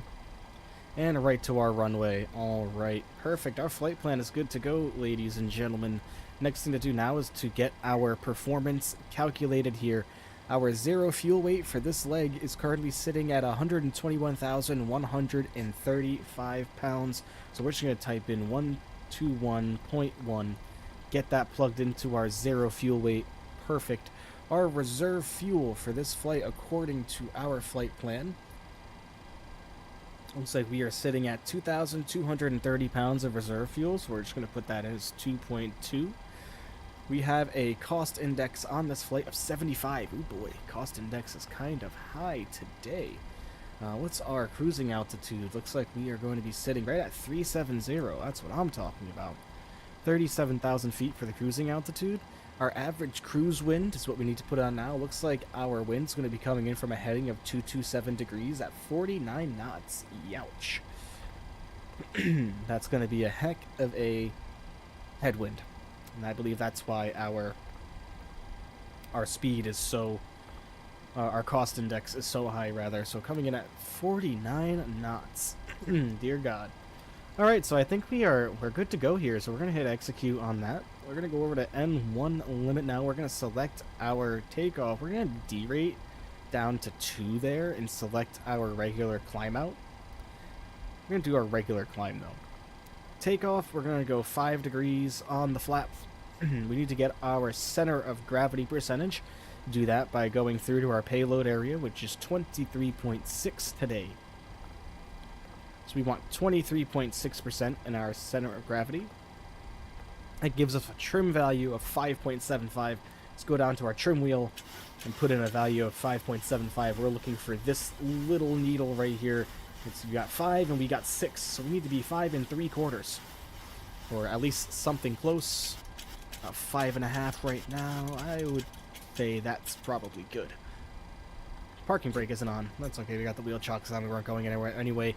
And then let's get our V-speeds put into our computer. We're good to go. Get the progress tab back up here. So, let's come up here. We need 146 on our V2 because that's what it was for our speed. So, V2 plus 10, 146. Auto throttle is going to come to armed. Cruising altitude, we're not using air traffic control today, so we're coming up to 37,000 feet on the cruising altitude.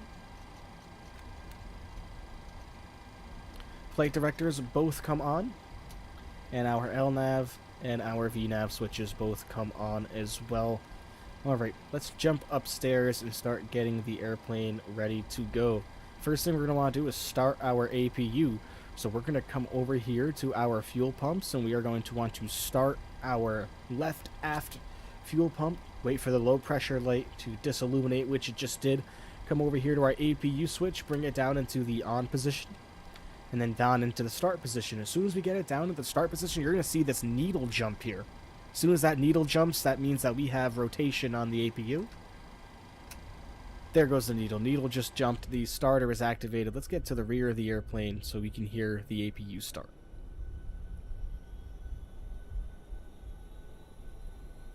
This is the APU exhaust right here, so you'll start to see some heat blowing out the back of the APU as it starts up.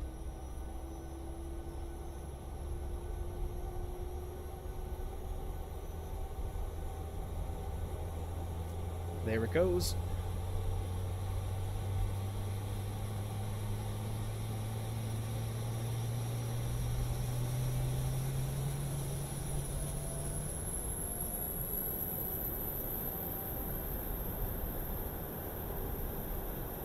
Alright, APU has successfully been started. We need to wait for our exhaust gas temperature to settle here at about 40 degrees Celsius, which it has. APU generator light available comes on, so we will switch over to APU generator. Click our ground power to the off position. Can't turn APU bleed on yet to get airplane moving, air moving to the airplane. We have to wait 1 minute after the APU starts up for that, but we can start on the rest of the airplane. Yaw damper comes into the on position. Our guard switches stay closed up here for all of our flight controls. Navigation switches all stay in normal, normal, normal, auto for the source, and normal for the control panel. Make sure our APU again isn't acting or our fuel temp is looking good. Looks like we are good on that. Fuel pumps stay in the off position for now until it's time to start the engines. Come over here to our DC volts, AC amps, and AC volts indicator. We're going to get this up to APU generator. This is going to come down to standby power. Galley power is on. Standby power, guard stays closed, as well as our drive disconnect switches. Those guards stay closed. Ground power is available, but we're not going to use it. As mentioned, our APU generator is currently on as we just turned it on. Moving up here now, our window heats are already on from before from the other flight. We're going to turn our electronic hydraulic motors into the on position. We are going to turn our no smoking sign on, as well as our fasten seatbelt sign, as I'm assuming that most of the passengers have been boarded onto the airplane. Coming back up here, we are going to turn our temperature select switches to the cool position for everybody. There we go.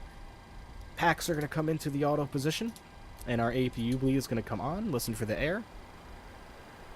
And there goes the air flowing through the cockpit and cabin. Now we need to get our flight altitude plugged in. We're going up to 37,000 feet for this flight. Alright, groovy. We are all entered in, and our anti-collision lights are also going to come on. So we are all set to go. We don't have really anything else to do to get the airplane ready. Next thing we need to do actually is come down here. We need to tell our ground service workers to step away from the airplane. Alright. Get this back over the map. Zoom in just a tad. Alright, so we're going to push back and go to our left here as we get out of here. So let's look out here. We're going to go out to our left and just get behind this Thai Airways. Looks like a Boeing 767 right there. We need to get out into the left, so we are going to put our pushback. We're going to pre-plan it. We are going to come straight out and then turn right onto our taxiway here. Let's make sure that this guy gets us straight again. If you remember when we left Osaka, he had us very crooked. Hit enter there. Our pushback is planned. Let's get back outside and just make sure that our ground crew is leaving, which they are. You're going to see this baggage loader with nobody driving it take off here shortly. There it goes. All right. While we get inside, let's check another view here. Oops. A lot of crazy cool views. Another all Nippon Airways. Like I said, that looks like, to me, looks like it's an interesting one. I'm not sure what that is. That's what has a 3-bogeyed landing gear. Is that a 777 as well? I believe it to be a 777. Don't see any identification markers down here, but that looks like a 777 to me. So very cool. Very cool indeed.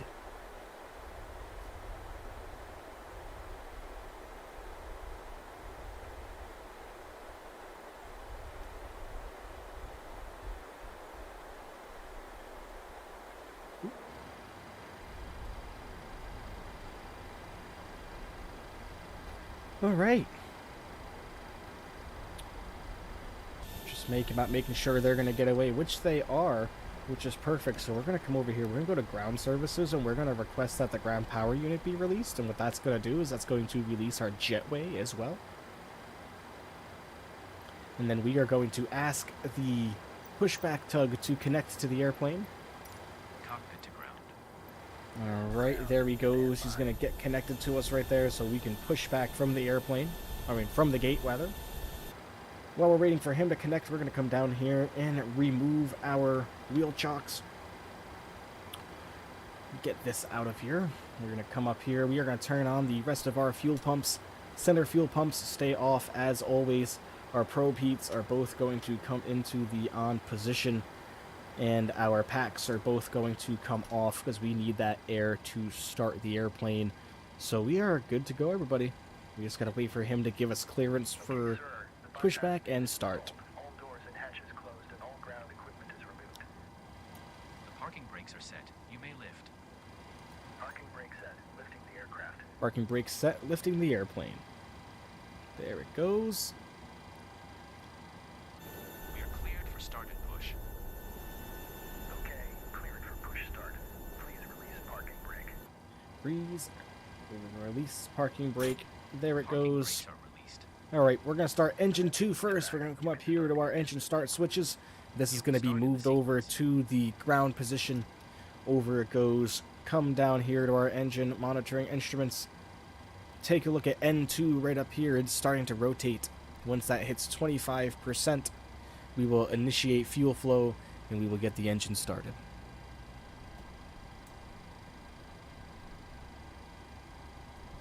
Alright, here comes 25%. Let's start her up.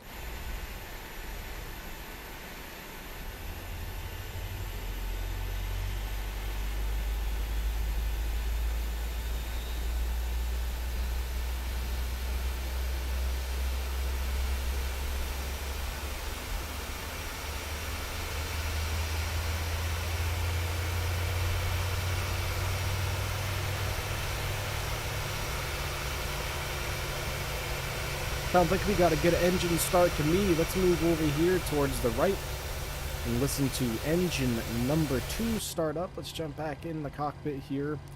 Engine number 2 switch comes into the ground position, or engine number 1 rather. Come down here, watch our N2 rotation. She is starting to turn. I'll zoom out just a little bit to get our fuel control in sight.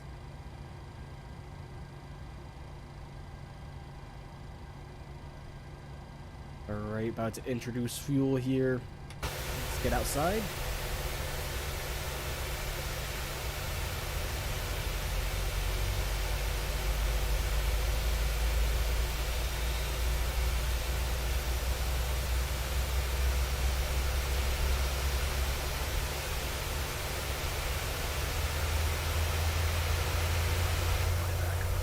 Set your parking brake. Parking brake set. Parking brake set. Lowering aircraft. Alright, parking brake is released. He's lowering the airplane real quick. Let's come over here and get this over to progress. We are all started and good to go, ladies and gentlemen. Let's come up here. We'll get our taxi lights turned into the on position. Our engine generator switches are both going to come on, which means we're going to turn our packs into the on position. And our isolation valve is going to go into auto. APU bleed's going to come off, and APU is going to come off. Our engine start switches are both going to come into continuous. So I believe that we are all set to start taxiing, friends. We will get our flaps down to 5 degrees. Watch from the outside.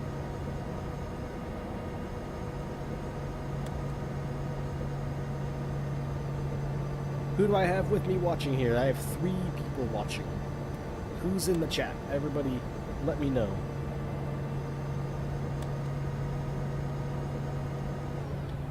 Alright, flaps are down to... Oopsies.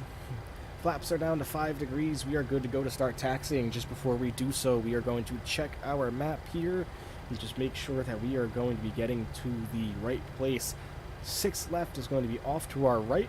It should be this one right here. Yep. Is that 6 left? Yes, that is 6 left. So let's look. Looks like we're going to probably have to go straight out of here and take a left. So left out this way, follow it straight, take a right up here. So it's going to be a little interesting navigating through here. I'm still here. Good to have you here, Mom. I really appreciate that. Of course, my mom is always here to support me, and I really appreciate that, no matter how lame that may sound to people. And if it does, get over yourselves. All right, we're turning the parking brake off, add some power here to get us moving.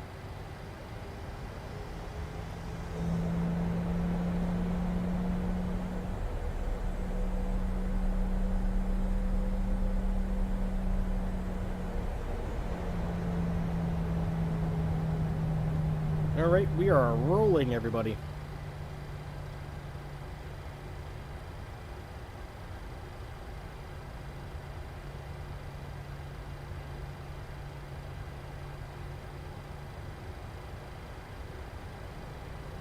Remember, everybody, tomorrow we are back in the United States via Southwest Airlines, again in the PMDG 737-700. Looking forward to the stream tomorrow. Am I going the right way here, or did I mess this up? No, I'm going the right way. Okay. Just gotta make this spin around right here.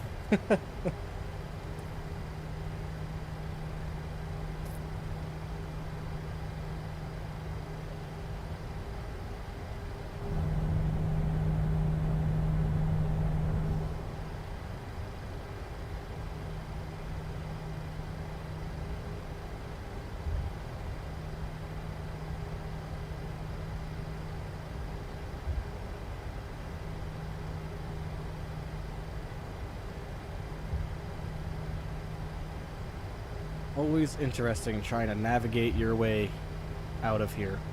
We have to go all the way around, like I said, so we're going to have to come out here, take a right, come all the way around the terminal, take another right, cross the little river over here. So this is going to be quite a long taxi run, so forgive me, everybody. Bear patient.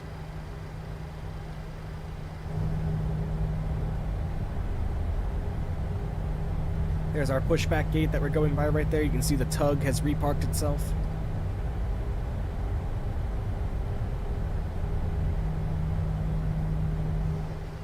This is again where I'm going to remind anybody watching to please remember to like and share this stream. I would greatly appreciate it. It would mean a lot to me. I'm really trying to make this channel grow as much as possible. And that can't be done without everybody supporting the stream and sharing with everybody, telling their friends, telling their family members about this awesome time that we have here. Greatly appreciate everybody. Thank you for tuning in who has so far. Hit the like button on this video as well, please, if you wouldn't mind, and turn on notifications. That way you'll get notified whenever I go live. One thing we've got to do is we forgot to set our auto brakes to rejected takeoff. There we go. And we need to get our runway turnoffs on as well. Alright.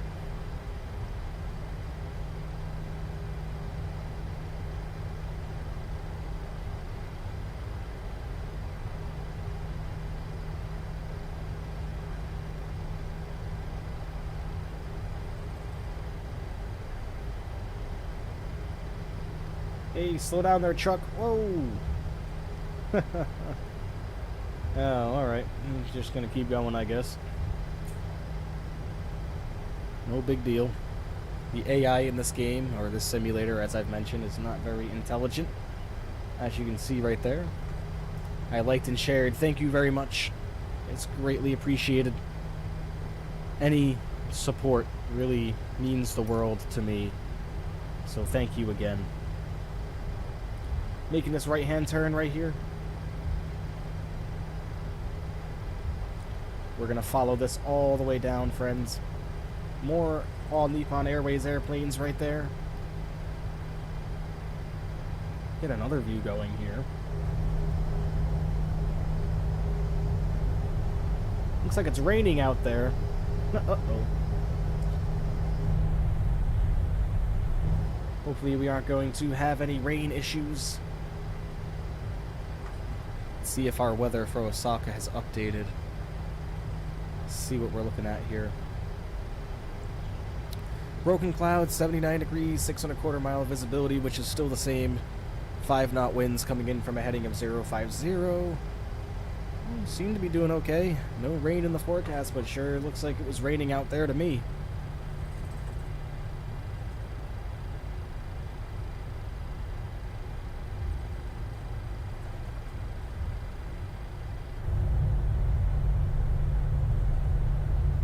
And another 737 right there. Looks like a 700 as well. Looks like an A321 on the right hand side as well.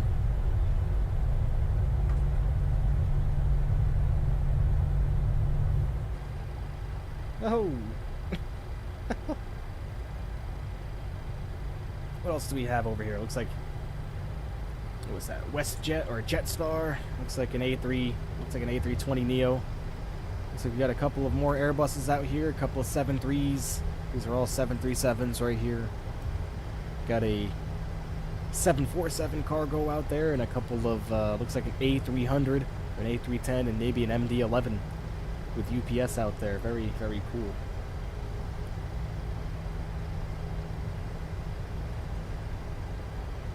Just make sure we are on track and still heading in the right direction.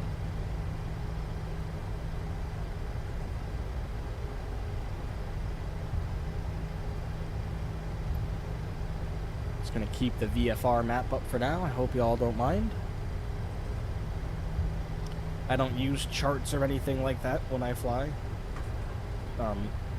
Excuse me. Using something like VATSIM and Pilot Edge is something I'd like to get into soon. You really need to know the air traffic control jargon and lingo that they use. A lot of those controllers that are on those services are real air traffic controllers that are either training or just trying to keep up practice at home. And a lot of them take it very seriously, so if you don't know exactly what you're doing and you're just babbling off nonsense and you go in there, they will be upset with you, and I believe they may even try to have your account suspended. I'm not sure. I don't think they're that harsh, but I've just been told to take it slow when you first start getting into Pilot Edge because it's a lot to learn. And, you know, the controllers will have some leeway with you. You just can't go in there and just start acting, you know, terribly. You know, if you go in there and you make a mistake on accident, but they can at least tell that you're trying, no big deal. But if you're in there just blurting out instructions and being like, you know,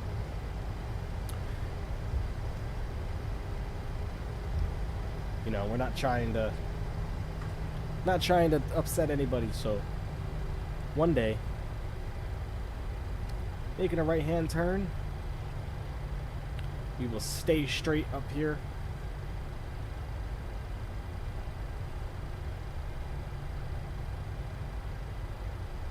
There's that Dreamliner we passed before.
All right.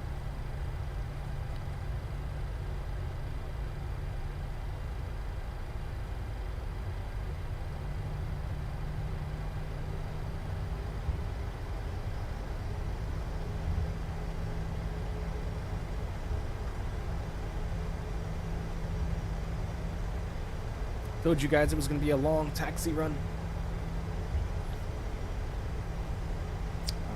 I think I know where we are going from here. I'm going to close the VFR map now. Don't need that anymore.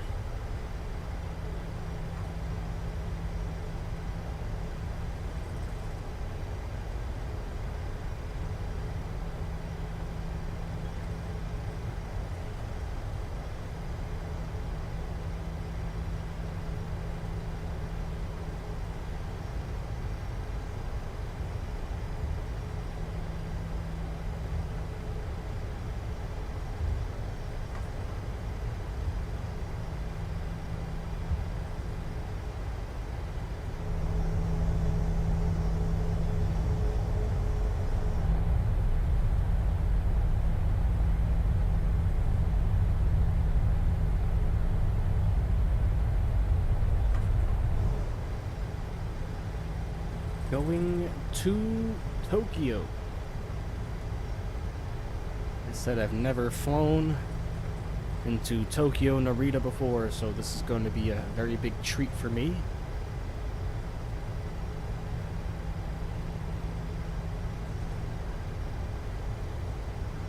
Take this second turn right here. We need to slow down just a tad.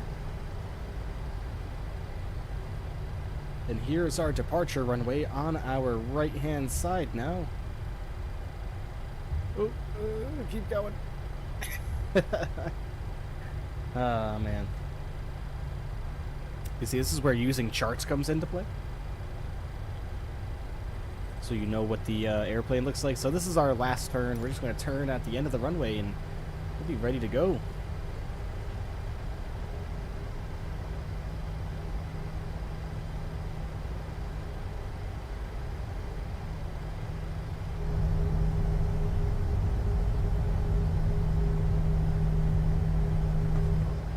Quite the long taxi run.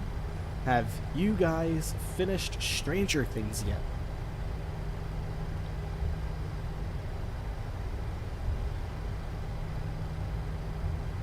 I know one of you you said you had. So for anyone watching, I'm going to be telling you right now, after departure, there's going to be some spoiler alerts.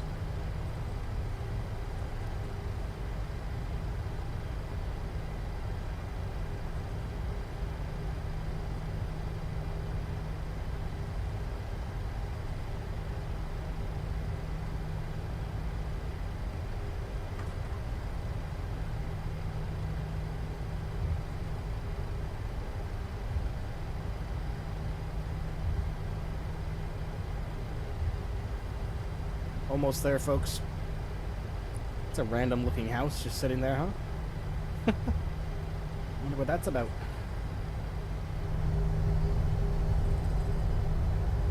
Let's try to get a view of it here as we pass it.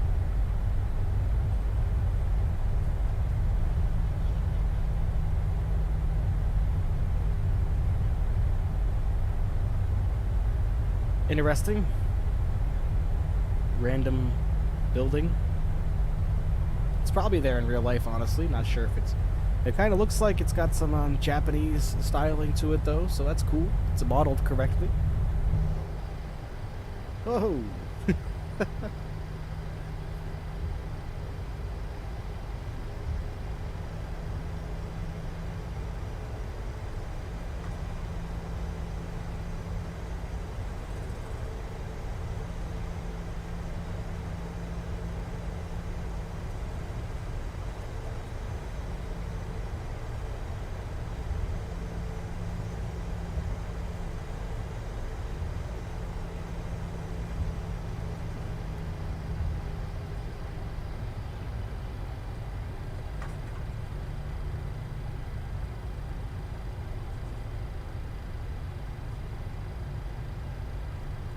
So sorry about the long taxi roll, ladies and gentlemen. I was not expecting this to be so long.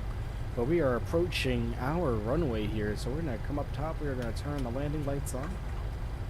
Runway turn off, stay on. Taxi lights come off. Strobe lights come into the on position. Logo lights can come on. Alright. Let's go to Tokyo, everybody. Enjoy the departure.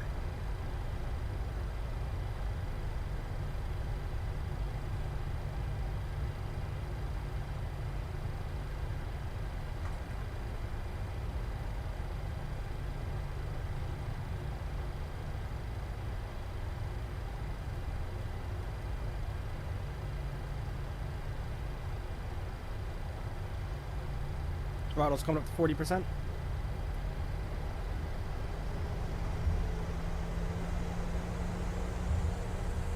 Alright, enjoy departure, everyone going into Toga.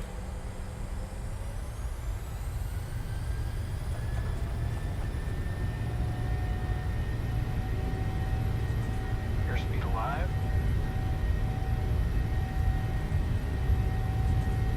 80 knots.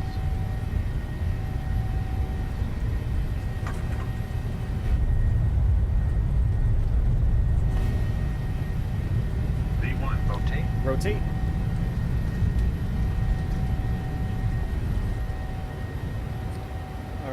positive rate of climb. Positive rate of Gear climb. comes up.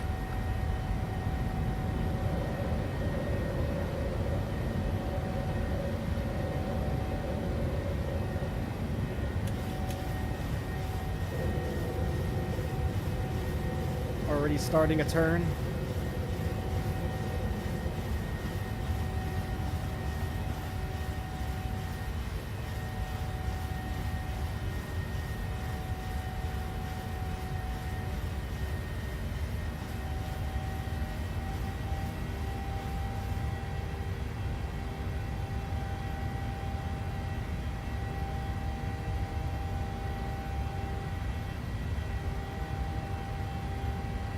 Really nice departure from Osaka.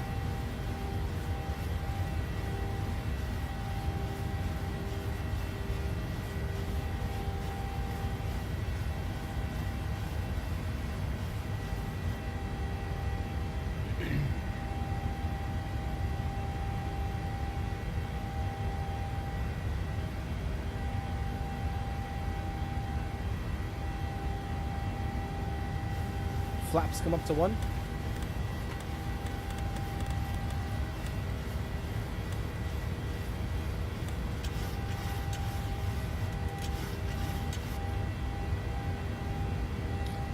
All right, level off from our turn. We are right on course. Still hand flying the airplane, of course. Nose down just a little bit to start picking up some speed. Flaps are gonna come clean.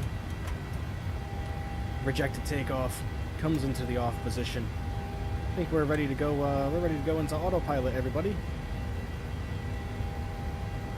Autopilot comes on.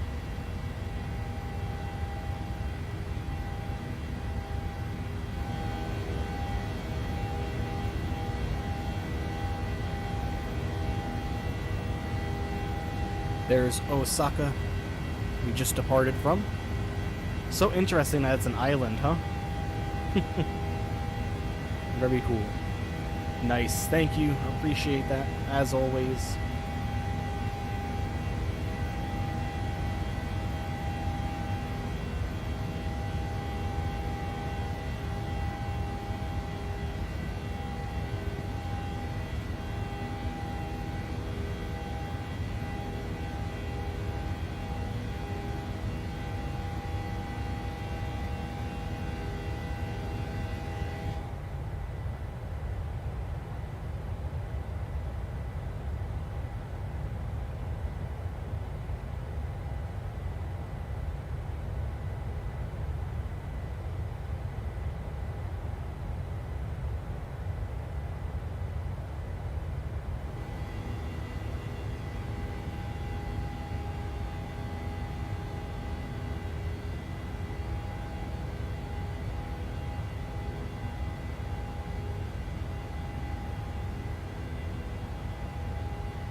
Alright, let's jump back into the cockpit here. We just went above 10,000 feet, so landing lights come off.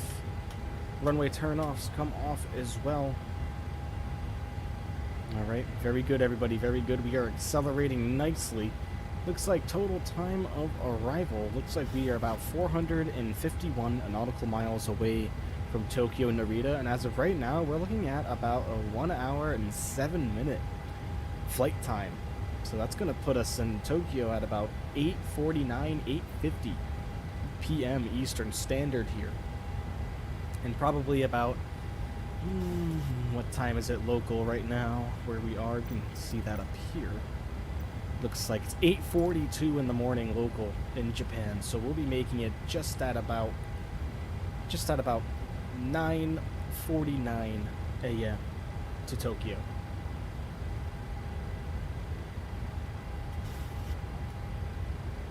Very cool. A very nice departure.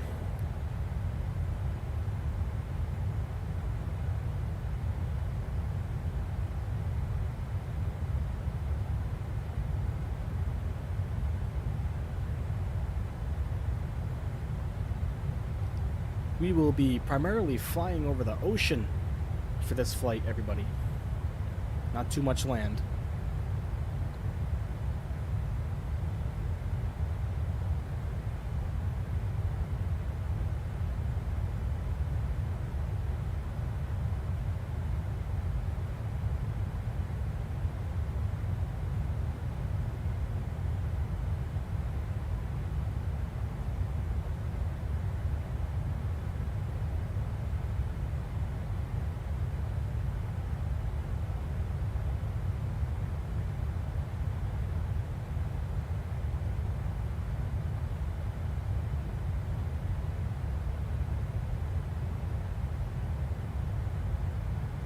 Alright, as we continue our climb, I am going to step away for about a minute or two. Just gonna go grab a bottle of water, keep myself hydrated here. I will be right back. Hang tight, everyone.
Alright, everybody, I have returned.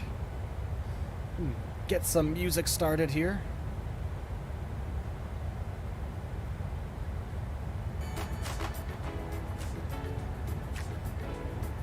Turn down the volume and let's jump outside.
Alright, still doing well. Let's jump into the flight deck and just make sure that we are all on path with our ascent here and just make sure we don't have any bells and whistles going on.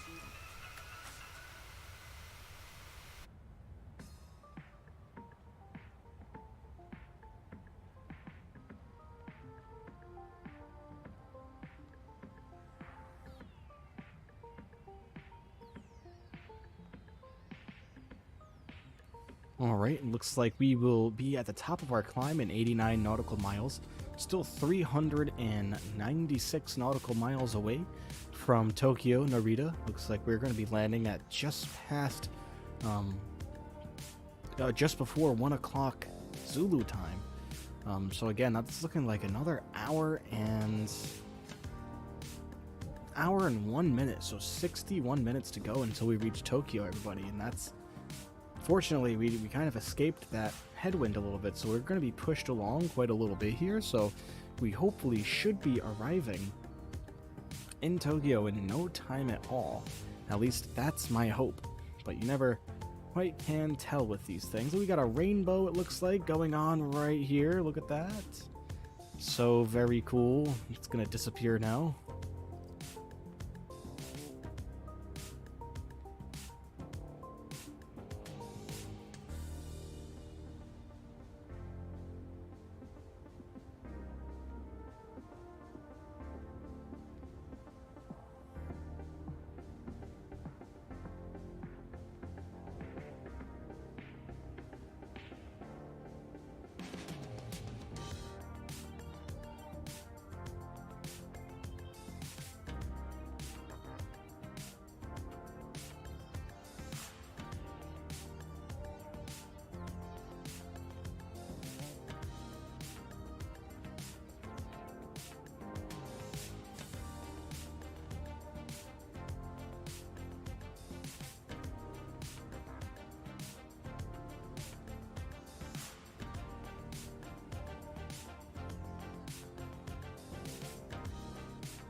Alright, gonna jump back into the cockpit here, just make sure that we are still good to go. Looks like we're just about to pass 28,000 feet. We're getting bumped around a little bit. Cloudy, yes. Very cloudy. Look at that. Was not expecting these clouds all the way up here. I wonder what the ceiling is. We're also kind of getting pushed around a little bit, where we're supposed to be making 37,000 feet, so I wonder... I mean, we're not getting any FMC messages here, so we should still be able to make that 37,000 feet. Now we're going to be starting a turn here, so it's not like we're going to be able to tell, but, you know.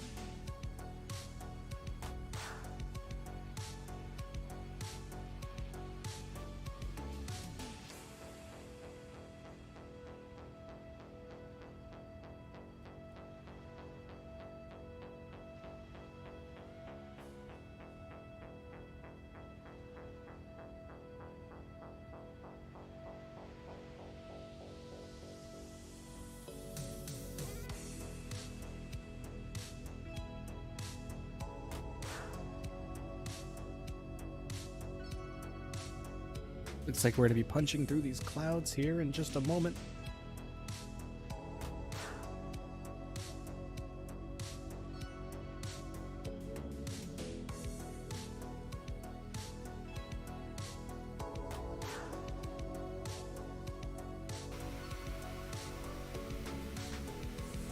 Can't even tell that we're turning. because of how cloudy it is. Let's see if we can see above the ceiling here, which we can't. Man, that's a high ceiling. Wonder what the weather for Tokyo's looking like. Let's grab that real quick.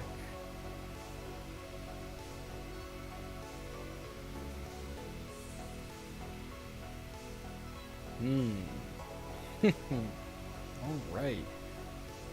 So, not much wind. Looks like a 2-knot wind coming in from 330. Looks like we have a 73 degrees Fahrenheit for the temperature. Looking like misty. The visibility of 2 1/8 of a mile is our visibility.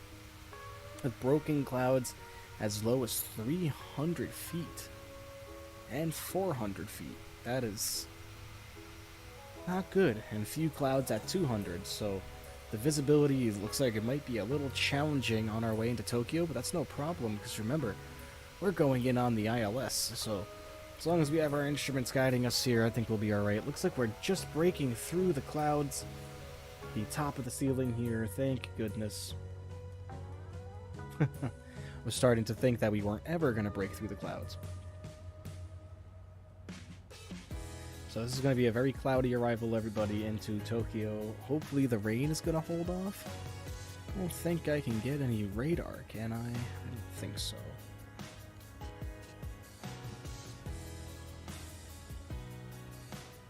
Current weather is mist. Temperature and wind chill are 73 degrees Fahrenheit. Dew point is 73. Humidity is 100%. Oof. Doesn't look like there's going to be any significant weather, though.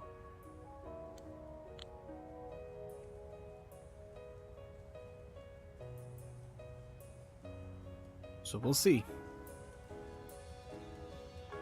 We will have to see how this is going to go for us.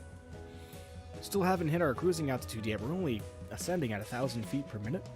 Our ground speed, we are flying now 529 knots on the ground and 481 for air. So we are getting pushed along quite nicely by that tailwind. We have a 53 knot tailwind, which should actually help us out in getting to Tokyo a little bit sooner. So if we have a look, it looks like we're still right on track to get there at just... Oh no, wow, look at that. Wow, 20 minutes. We've shaved 20 minutes off of our arrival time. So we're going to be arriving now, looks like in only about 40 minutes, ladies and gentlemen. Look at that. That tailwind is really doing us a favor right now, because without it, we'd still be going... we'd still be taking just over an hour to get there. So it looks like now we're going to be arriving probably about 8:30 instead of about 8:50, which is when we were originally slated to. So we shaved 20 minutes off with that tailwind. Let's hope that that tailwind keeps up as we climb higher and higher here and pushes us along just a little bit more.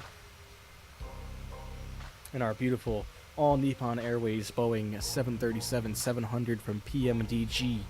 If you're watching and you play Flight Simulator 2020 and you do not own this airplane, you are missing out. It is top-notch realism for Microsoft Flight Simulator. You need to... The airplane won't fly properly if you don't have everything set up correctly. All those buttons that I push in the beginning, you need to make sure that you have that set up correctly. And even programming the navigation into the computer there. If you don't program the navigation into the computer, you're not going to be very successful when it comes to flying this airplane, unfortunately. Don't mean to burst anyone's bubble. Still climbing up to 37,000 feet, everybody. It looks like that tailwind is still right with us now. See, we're looking at it right here. Still, it's coming at us. It's hitting us right from the right-hand side, our rear right-hand side at 52 knots. Ground speed's 521 knots. So if we look at our ground speed and we try to figure that out to miles per hour,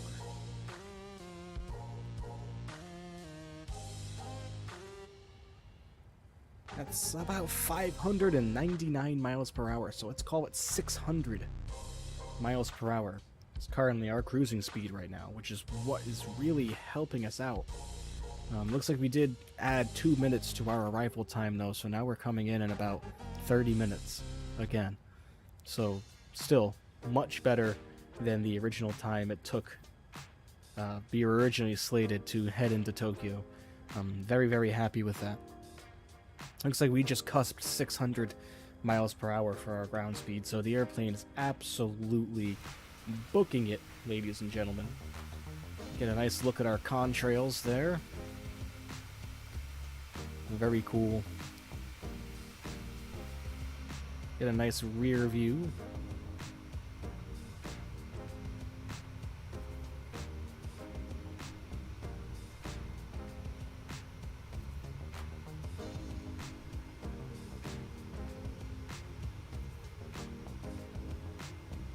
Well, I hope everybody who's watching had a fantastic week. Thank you very much for coming and hanging out with me and spending your Friday afternoon with me, flying above the clouds here over the Pacific Ocean to the east of the Japanese coast, which is where we currently are right now. I mean, I can show you exactly where we are. We pull up our VFR map here. I'll bring this over to the center of the screen so we can see, or else my logo will be blocking it, but let's make this a little bit bigger so everyone can see with me. So this is the center of our airplane right now, and we can zoom this map out. So as you can see, this is the Japanese coastline right here, and Narita, I believe, is over here if I'm not mistaken. I can't really tell just yet, but I believe it's over here somewhere. RJZZ, yeah, we're going too far. So Narita, we want RJAA. That's so cool. Yes, it is. Where's RJAA? That's what we're looking for. I didn't think. Maybe Tokyo is up here. But I'm pretty sure Tokyo was over here. This is where we left. Excuse me. Osaka. So Tokyo's got to be over here somewhere.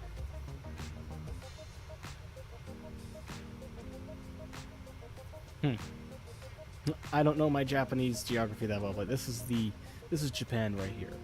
So we should get some pretty nice mountain views if it weren't for the clouds being so thick. And unfortunately, I don't think that we are going to be getting any good views on our way down into Tokyo. We won't be able to see Mount Fuji, at least I don't think. Is it possible? I mean, yeah, the weather can change for us, but I'm not going to count on it, guys, so I'm not going to get anyone excited. Jump back into the flight deck. I believe we just reached our cruising altitude. Yes, we did. 37,000 feet cruising along here. We have a tailwind now hitting us of 64 knots for a total ground speed of 516 miles per hour. It's probably about 590, or 516 knots. It's probably about 590 miles per hour. So we are absolutely booking it now towards Tokyo. If we look at our arrival time, looks like we are slated to arrive now. You see, this is still going all over the place now. This is telling us that we're due to arrive now at, looks like 47 hours or 47 minutes Zulu time.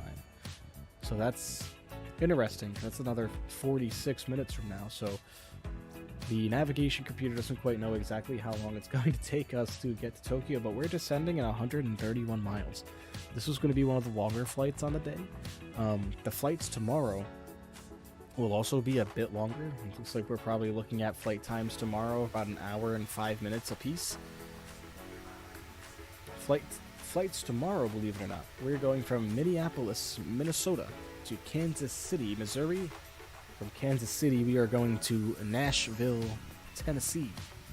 And if I'm feeling spicy, we might add one more flight to that, depending on how the afternoon's going. We'll go one more. I was thinking Nashville to Orlando, but we'll have to see how tomorrow goes, and we'll also have to see how I'm feeling.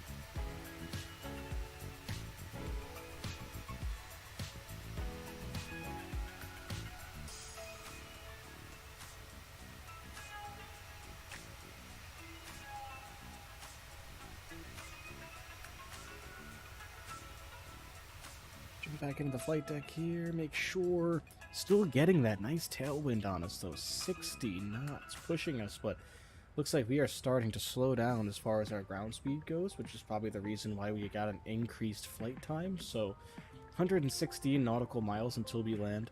I'm not expecting everybody to stick around here, so if you don't feel like waiting for us to land or you have things to do, at this rate, it looks like we're probably going to be on the ground in about, say, 8:47 p.m. Eastern Standard Time, so adjust that for wherever you live.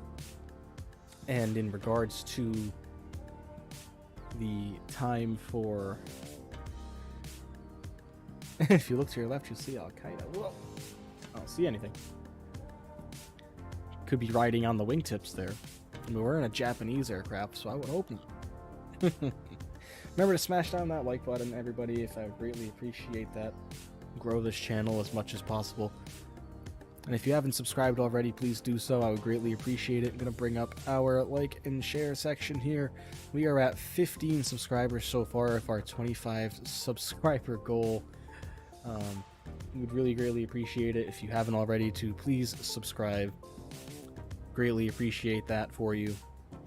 If you could do that for me.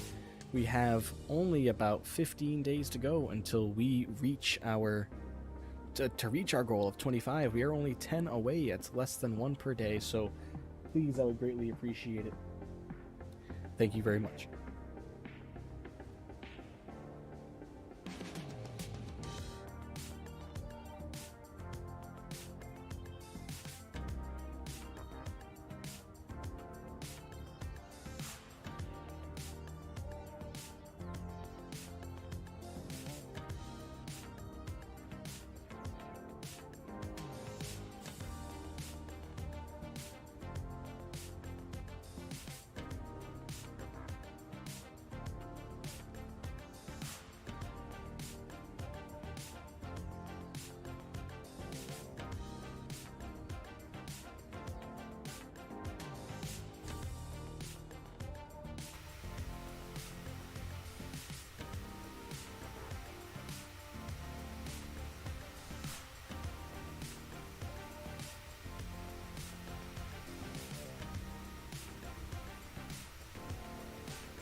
Looks like we had another subscriber come through.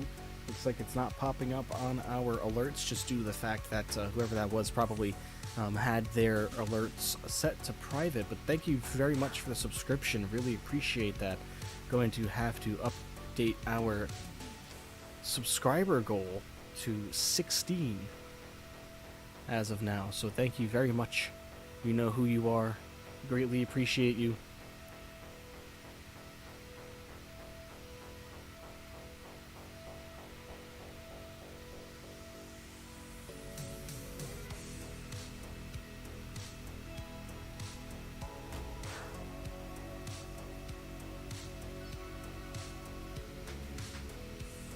There we go. Just updated our subscriber count to 16. Again, thank you so much for whoever subscribed. I know who you are, actually. Thank you very much. Greatly appreciate it. You, the real OG.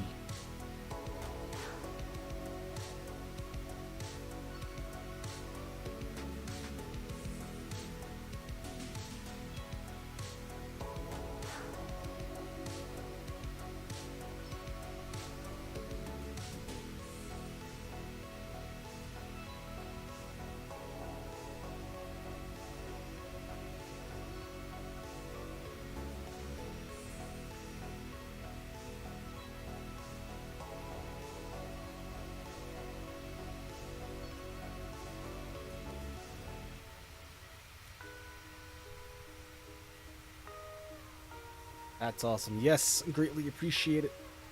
16 on our way up to 25. We only need 9 more, everybody.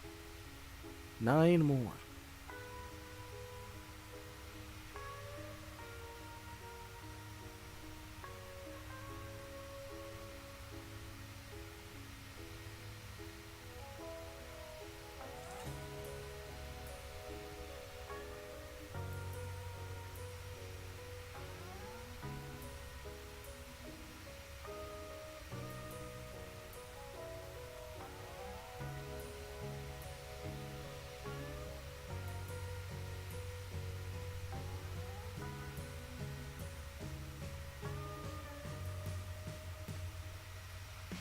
Alright, let's jump back in the flight deck. Although we are looking at the wing view right now, it's so totally cool.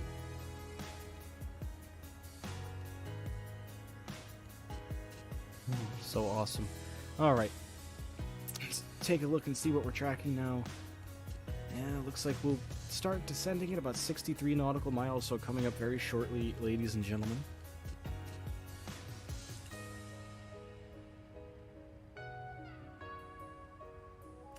So let's have a look, and we need to see exactly what altitude we need to descend to on our way down here before we land at our runway. So that's going to be 4,000. We're not using air traffic control, as I've mentioned a few times now. So we're going to come up here and we're going to select this already to 4,000. That's our altitude selection. Get that down to 4,000 feet, so when our top of descent comes in, our vertical navigation will start descending us on its own. Looks like we're making a nice turn. Let's get over to our wing view so we don't miss that.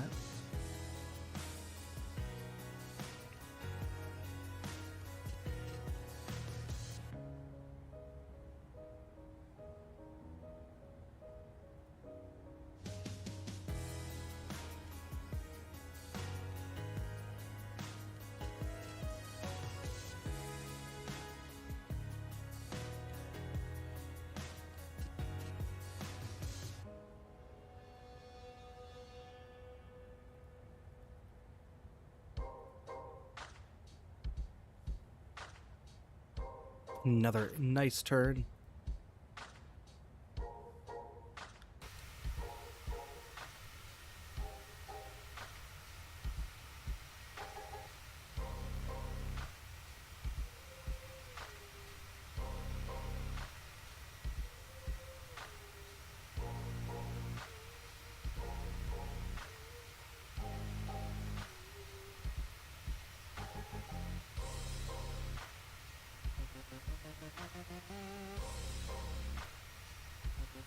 I'm sorry, everybody, if I'm not speaking that much. Excuse me. I'm starting to feel more and more under the weather as time goes on. I think I'm getting a cold here. Not sure exactly what it is, but both the missus and I really don't feel that well, unfortunately. But the stream is still on for tomorrow. I will be home, so the stream will happen. And maybe we'll throw something up for Sunday. Don't know, I still have time to schedule that, so don't know what we might be up to on Sunday, but any suggestions for cities you'd like to visit, put them in the chat now. I do take flight suggestions via the live chat, so please let me know what city you would like to visit. Again, tomorrow we're going Minneapolis to Kansas City, and then Kansas City to Nashville, and possibly, if I'm feeling saucy, I'll add on Nashville to Orlando, but I'm not going to count on that. I'm not going to promise it.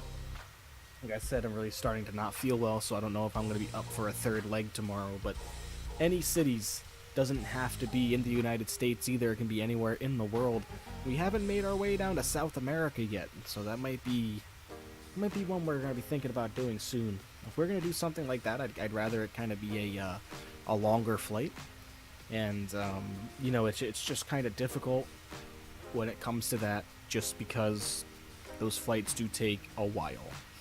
So, you know, I don't necessarily really feel like sitting here for 6 hours, you know what I mean? So what I'll end up doing is put the autopilot on, the plane will just fly itself, I'll keep it in a passenger view, change the view of the wing every hour or every couple of minutes or every half hour or so, and then check in and give updates and sit down for a little while and talk to everybody. And then, I'll give the scheduled landing times and everything like that as well. Before, that way people can come back a half hour before we touch down. Just so they can watch the landing. But that's the one main problem about doing longer flights like that.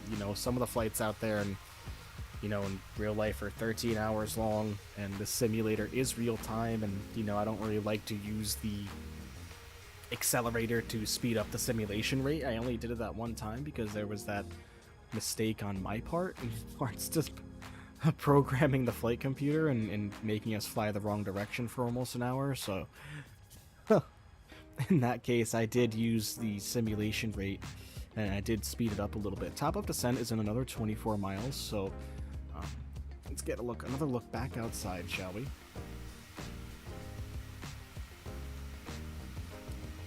How is the game coming through? Is the frames per second look okay?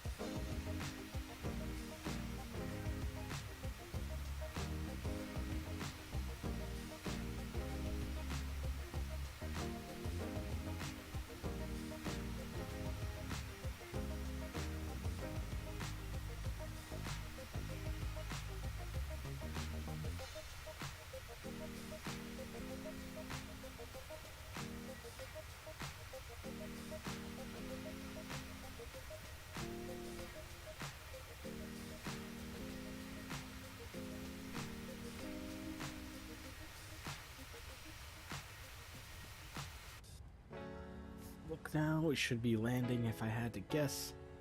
Let's see, in about 31 minutes, so about 30 minutes away from landing, so looking really good so.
Alright, sounds like we've started our descent there. Yes, we have. Looking really good.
descending nicely.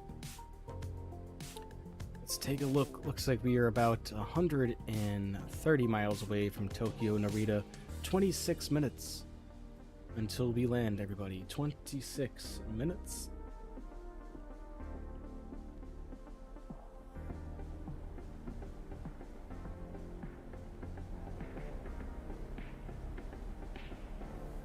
Who do we have in chat still hanging out? Looks like I have 3 viewers at the moment. Who's in here with me? Let me know who's here. And again, sorry if I feel a little raspy or sound a little raspy. I don't really feel the greatest at the moment. I think I may be coming down with some type of cold. Just feels like a head cold, to be honest with you. Don't know exactly where it came from, but started feeling this way on Wednesday afternoon. More like yesterday morning. I really started to feel it. And late yesterday afternoon, so if you gave this to me, just remember, I will find you. Alright, I will kill you. Anyone get that reference?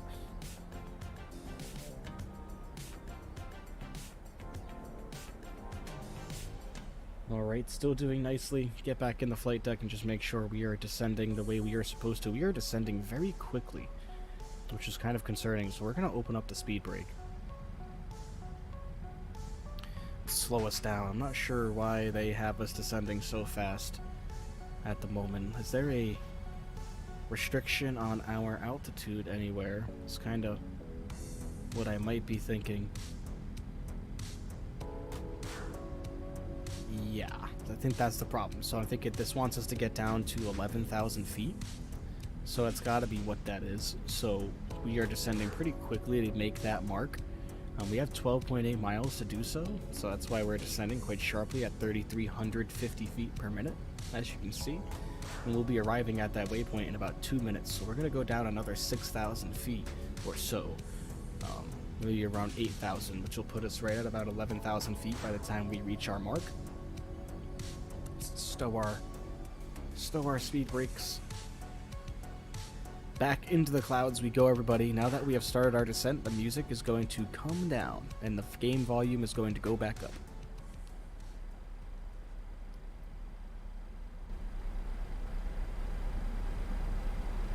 Alright, looking good.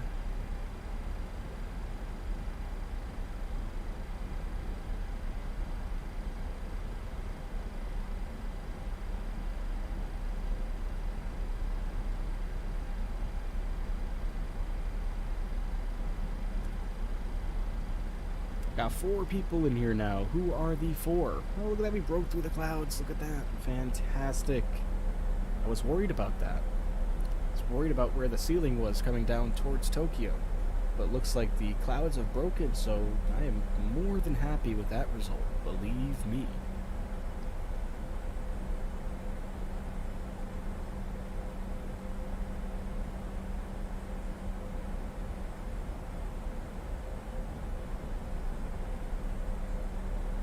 Hoping for a nice smooth landing heading into Tokyo here. Want to get this last landing stuck for everybody. We enjoy our nice holiday weekends in Tokyo. Looks like we might have some rain coming down right there off our right hand side. Let's check the weather in Tokyo and just make sure that we haven't had any significant changes. Make sure we're not going to be flying into something that we're not readily preparing to deal with. And just as I thought, 75 degrees Fahrenheit with some light rain showers and a significant amount of mist. The visibility did increase. We're now at 3 1/8 of a mile for visibility. So we have 1 extra mile of visibility. It looks like we don't barely have any rain. Looks like we have about a 1 knot stable wind and we don't have any gusts. So if we look at our cloud layer, it looks like we're still broken clouds at 400 feet, so we're going to be in the clouds for quite a while here. Just to warn everybody.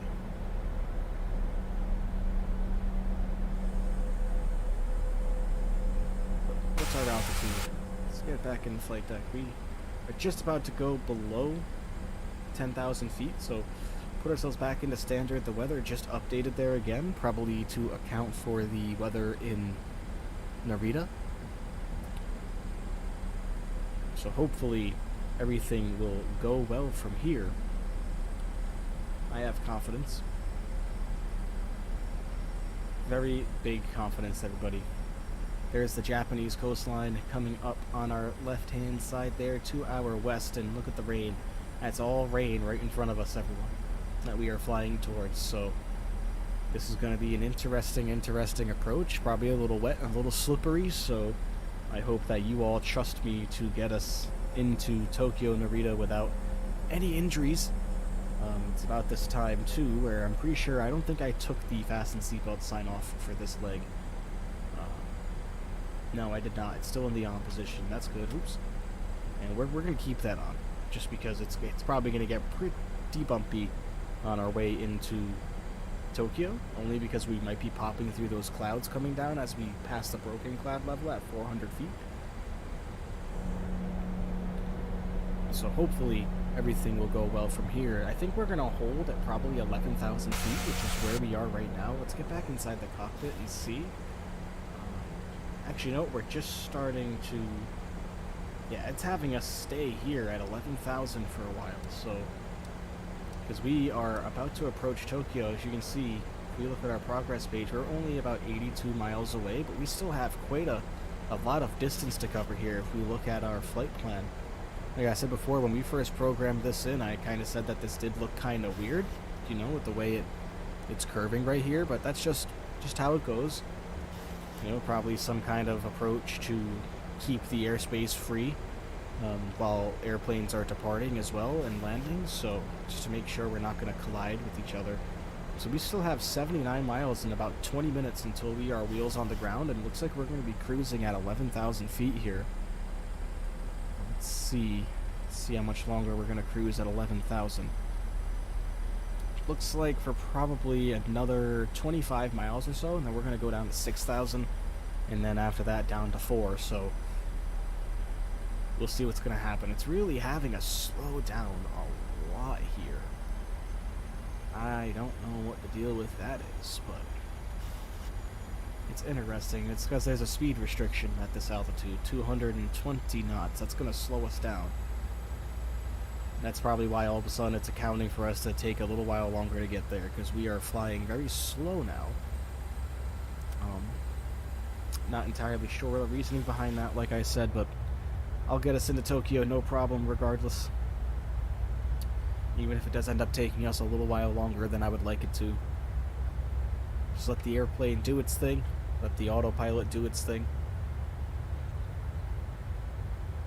And the one thing to remember with these airplanes here is these all utilize something called a fly-by-wire system. So in situations like that, from what they tell you, is that you fly the computer and the computer flies the airplane. That's the best way I can explain a fly-by-wire system to anybody that doesn't know anything about it. So you're not putting any hard inputs on the control surfaces yourself, because the yoke commands are not, and rudder commands are not connected to any cables or anything like that. It's all done by a computer system that then moves the hydraulics to move your ailerons and your elevators and rudder in the directions that you desire them to.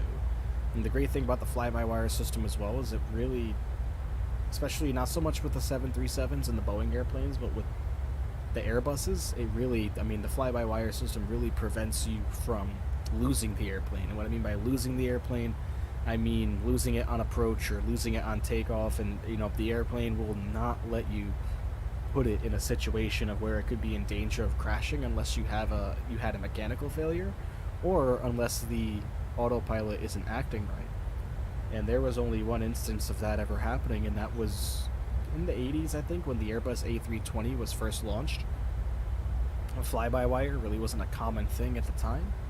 So, unfortunately, during a test flight at an air show, an Airbus A320 did have an issue where it crashed when it was doing a low-flying approach with its landing gear down.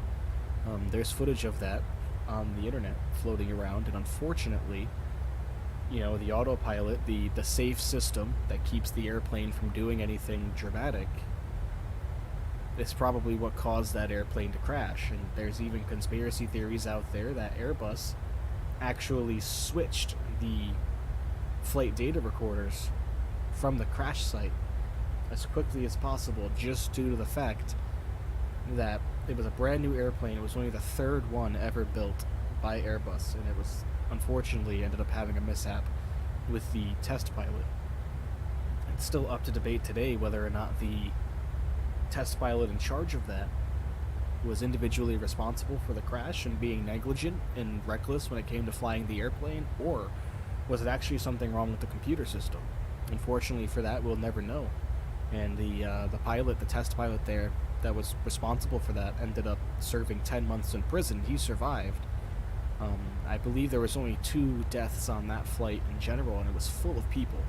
And that was back in the day that you could buy seats on demonstration flights at air shows for new airplanes. Ever since that accident, they do not allow that anymore. You can no longer buy a seat on a demonstration flight because of that reason. You know, the airplane's new, they're testing it out, the pilots are trying to show off what it can do, and unfortunately in that situation at the air show with the Airbus A320, that's exactly what happened. And it's still up for debate today. We'll never know, unfortunately. Jump back into the flight deck here and just make sure we're still looking okay. We're still following that flight path. We still have about 57 nautical miles to go. Still right on track for landing. That'll be in about another 15 minutes. So thank you to everybody that has joined us so far and joined me on our trip through Japan, getting down into Tokyo, Narita now. Greatly appreciate everybody coming here and watching. It really means a lot to me, so thank you.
Again, everybody, I thought I'd mention, I apologize, I'm not talking much. My voice is still, it's getting a little raspy, so I'm trying to conserve it for everybody. We should be arriving in Tokyo shortly. Probably give it another about 13 minutes or so until we start descending down to land. So thank you for bearing with me. Appreciate everybody being here. It really means a lot.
Alright, I believe we've started descending again. Let's get back in the cockpit and just make sure. Yes, we have. We gotta get down to 4,000 feet right here, which is where they are expecting us to descend to. And let's go ahead and get started on that.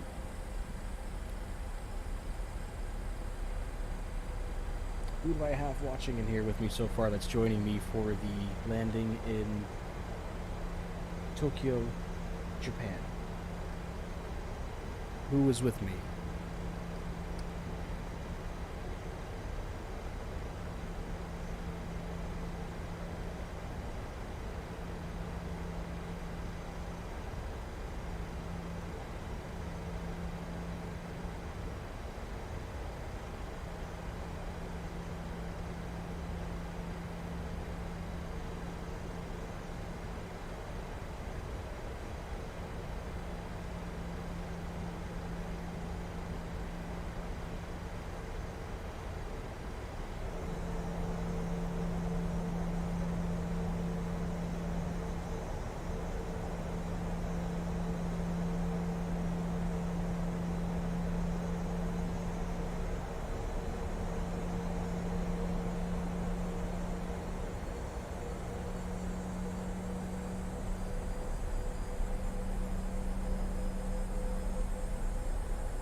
Still doing really well on our descent. Just going below 8,000. Realize I never turned our landing lights on, so those are going to come on for us. Strobe lights will still stay on. Didn't even get those wing lights on, just in case nobody can see us. Hopefully we don't have to turn the wipers on on our way in. I will check the weather again for Tokyo and just make sure that we are good to go here still. Let's see. Light showers, rain, mist. Still 3 1/8 mild visibility, 400-foot ceiling, broken clouds. So should be interesting, but they're broken, so I don't think that they are going to really give us a hard time.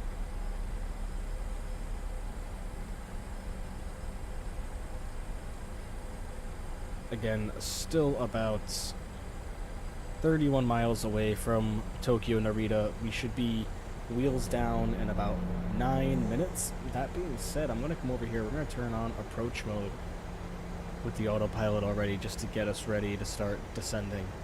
And then what we'll end up doing is we will end up turning and crossing paths with the ILS, which we have plenty of time still to do, only flying at 220 knots at the moment, which is pretty slow going into Tokyo. It had us, like I said, there was an altitude and a speed restriction, and that's what was accounting for the extra 25 minutes of flight time, because, you know, when I originally plotted this out yesterday, because you see what I do is I plot these flight plans out a few days before I fly them with everybody, just to make sure I know what to expect on the arrival. And it just seems like this time around there was probably, you know, I chose a different approach than what it gave me, just because the approach that it gave me on SimBrief when I calculated the flight plan the airplane didn't have that option, so I had to pick another one. And what this approach is probably for is just to make sure that we can fly slow and descend on time towards Tokyo, just in case there's any traffic that might be making their way towards us. So as of right now, we're just going to get some flaps down. We're going to go flaps 5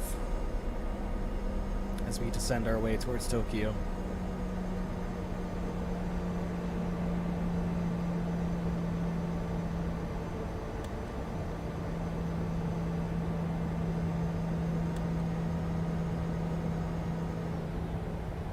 Alright, flaps are now down to 5 degrees. Oopsies. Beautiful. Let's get back inside the cockpit here. We are already starting to slow down quite a bit, which is lovely. Once we get below 170 knots, we are going to lower our landing gear.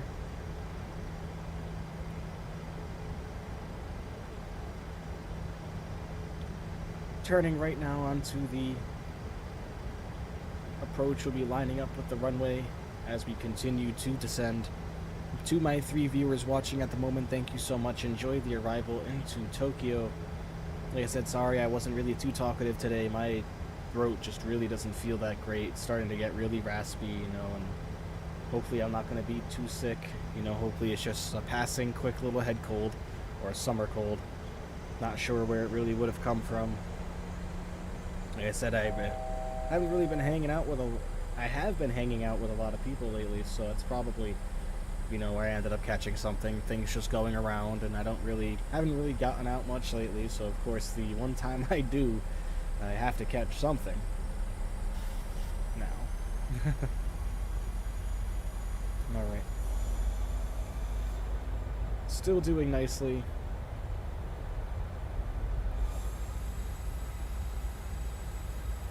We are 19 miles away from Tokyo Narita. Landing in 5 minutes, ladies and gentlemen. 5 minutes until wheels touch down on the runway. Such a weird approach how it's having us go so slow. We're only managing 163 knots right now. The airplane can handle it, it's no problem, but it's just still, I mean, it's kind of weird. Because right now, you know, that the way it's having it, it's giving us a speed restriction on the way. Is that what our speed restriction right here is 220, so I'm not really sure. You know, that's why I went to flaps 5, just because the speed, I mean, 220 knots flaps 5 is more within the operational limits of the airplane, so, you know, I didn't think that would really give us a hard time, but looks like we just got established on the ILS now, so we're going to start turning right to line up to that runway. And we're going to start slowing down some more too. So just be safe. I'm going to add one more notch of flap. And the landing gear is going to come down.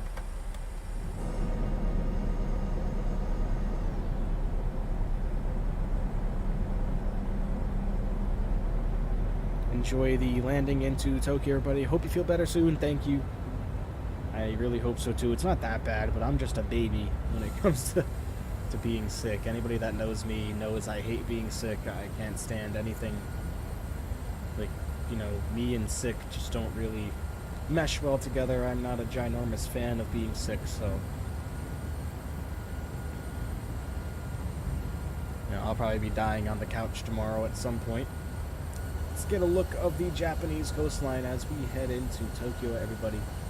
Thank you again for being here with me today and enjoying the ride over Tokyo. Sorry we couldn't really see the beautiful landscapes of Tokyo like I had really intended. The weather kind of didn't really cooperate with us here, but that's the fun part about doing this real world, is the fact that the weather, I mean, you have to fly it according exactly, well, I like to fly it exactly as the airplane tells us, so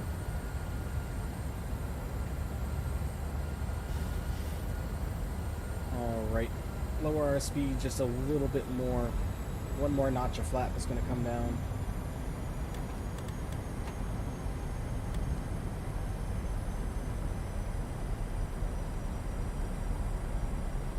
Don't have sight of our runway yet. We are still a little bit far off. Like I said, visibility is only about 3 miles, so the runway probably isn't going to come into sight for a little bit yet. That's no problem, you know. About 10 miles from the runway threshold. We lowered our landing gear very early, but you know what? I lowered it just to be safe. We really probably shouldn't have started lowering our flaps or anything like that until right about now. I wasn't expecting the airplane to slow us down like that to 160 knots. You know, I was going based off our speed restrictions here, which was 220. So, not sure what happened there, but not really threatening to the airplane or the way we're going to land or anything like that. Let's continue bringing our speed down and adding more flap as we get closer to the runway. 8.5 miles away now, so we're going to come down here. We're going to get another notch of flap put down. It's going to be flaps to 25 degrees. Get another wing view. The Japanese scenery below us looking absolutely stunning. The first little bit that we've been able to see. Not hitting any rain yet, but we are hitting that mist. I can promise you that. Really, really misty right now on our way into Narita. 2,500 feet. Still don't have sight of the runway yet, but we are getting there. Hopefully we'll come into sight soon. We should see the runway lights blinking in the distance as we get closer. Once we get about 5 miles out, I will slow the airplane down even more. We're currently cruising at about 145 knots. And once we get about 5 miles out and I can see the runway, I'll go flaps down to 30 and really lower our speed a little bit more to get us in safely. Enjoy the arrival into Tokyo, everybody. Thank you again for joining me today. Really a pleasure having all that have joined the streams and subscribed in the past. Really love flying for you all. So really appreciate it. There's 5 miles out, so we're going to lower the speed even more to about 135. We're going to go flaps 30.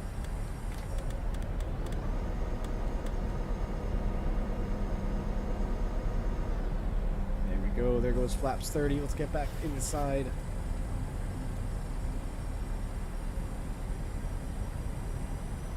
We have contact with the runway yet. Still can't see it, so we're going to be using our instruments. Oh, is that it blinking out there? Nope, still don't have visual contact with the runway. Hopefully we don't have to establish a go-around here. I will be using our instruments, our instrument landing system, which is designed for weather just like this on our way in.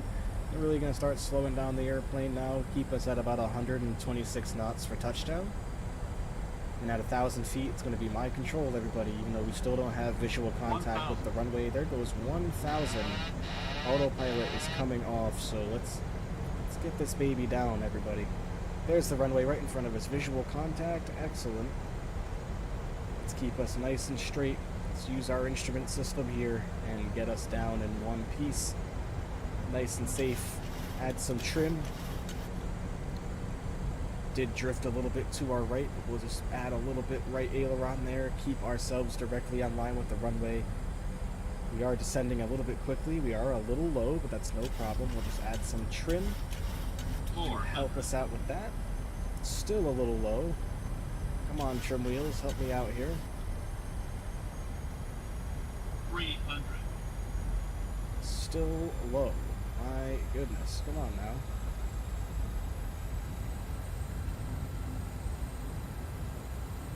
There we go. Drop the nose a little bit more. 200. Now we're doing better.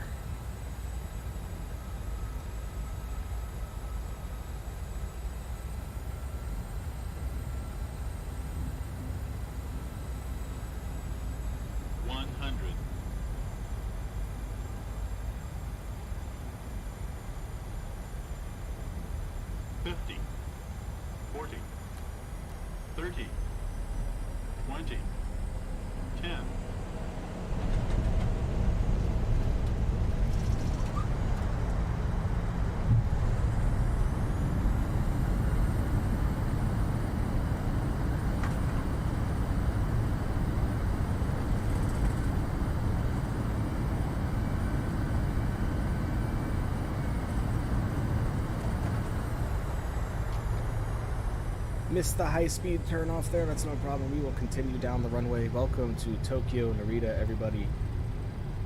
What a nice landing. Even though that visibility wasn't exactly the best, we still got her down and used our ILS, our instrument landing system, to find out exactly where we were in relation to the runway. Let's use this turn off here. Flaps are going to go completely forward.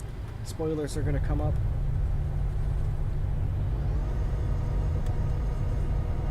Excellent. Welcome to Tokyo, everyone. First time I've ever landed in Tokyo. Excellent. Coming up here, our landing lights are going to come off and our taxi lights are going to come on. APU is going to get started and our strobe lights are going to come to steady. Welcome to Tokyo, everyone. Really, really cool being able to fly here and going to different countries. Just makes the experience so much better. Looks like we have a Nippon cargo there. I believe that's all Nippon Airways' cargo subsidiary. So let's find out where exactly we need to go to join some of our friends. Oh my god, that's a ginormous map. And I believe I see some of our other airliners up there parked at gates. Yeah, there we go. Those are big wide bodies though. Not abnormal to see in Tokyo. Let's get our flight directors into the off position.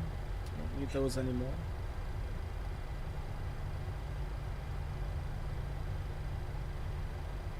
Thank you to everybody who's joined me on this stream. Again, really means a lot. Let's get our plane taxied to the gate. Again, tomorrow's stream starts at 12 o'clock noon, and we will be in Minneapolis to start the day in a Southwest Airlines PMDG Boeing 737-700. And our first stop is going to be to Kansas City. We're going to go visit Patty Mahomes and tell him he has no shot at the Super Bowl this year because Big Daddy Tom is going on his revenge tour for last year and all the injuries that we sustained, and Antonio Brown just being an absolute unprofessional on the football field that day. And again, we won't exactly know what happened, but you know, how many times has Antonio Brown done that in his career? Many a times. How many times you seen him act out in Pittsburgh when he was throwing the Gatorade things all over the place? Don't mean to talk about someone's dirty laundry on the stream, but come on. Alright. I'm gonna take this next left-hand turn here.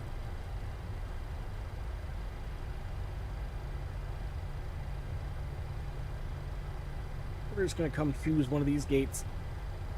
These gates are all for heavies.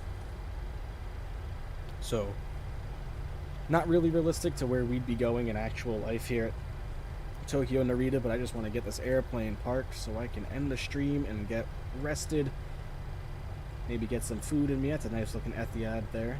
Nice 787 Dreamliner. Got a couple of United airplanes up ahead of us as well. Looks like a 777 right there. Not sure what spot we're going to take at this point. I'm thinking we're going to take the next one right here. A little bit of misty, a little bit of rain, maybe developing on the windshield there, as you can see. But either way, not a bad landing into Tokyo Narita. You aced it. Gee, thank you. I really appreciate that. Both these airplanes, I mean, I know I switch it up between the Boeing 737 and the Airbus A320neo quite often, but both the airplanes are just absolute wonders to fly, and it's, you know, it's all about, you know, landing these airplanes and getting good at landing these airplanes isn't so much about learning all the technicalities to them, you know what I mean, and making sure you got all the technical jargon down. I mean, it's part of that, but at the same time is knowing how the airplane is acting, you know, when not to let the speed get too low.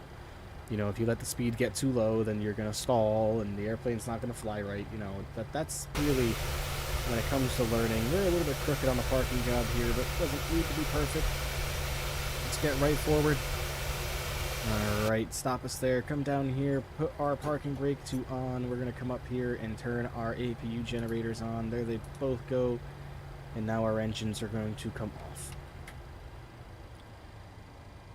Switches can come to the off position for the engine start switches. We're going to come up here and get our fuel pumps into the off position. We're also going to come down here to our ground services menu. We are going to get the wheel chocks put in place. We're going to get the ground power unit connected to the airplane so we can get the jetway connected. And then we're going to get these, well, we still have engine inhibits because of the, you know, engines are still technically running a little bit and spinning too far, so the ground handling crew won't get close enough to them. Taxi lights are going to come into the off position. Wing lights are going to come off. Logo lights are also going to come into the off position. We're going to come up here. We're going to get our electronic hydraulic switches up into the off position. APU lead is going to come on. Packs are going to go into the auto position. Isolation valve is going to come into the open position here. Pro-peats are going to come off. Yaw damper is going to come into the off position. Fasten seatbelt signs are coming off. Welcome to Tokyo, everybody. Greatly appreciate everyone who came to hang out today. Again, sorry, I'm not really feeling that great. Sorry that the stream... Oops, we gotta get the jetway connected here.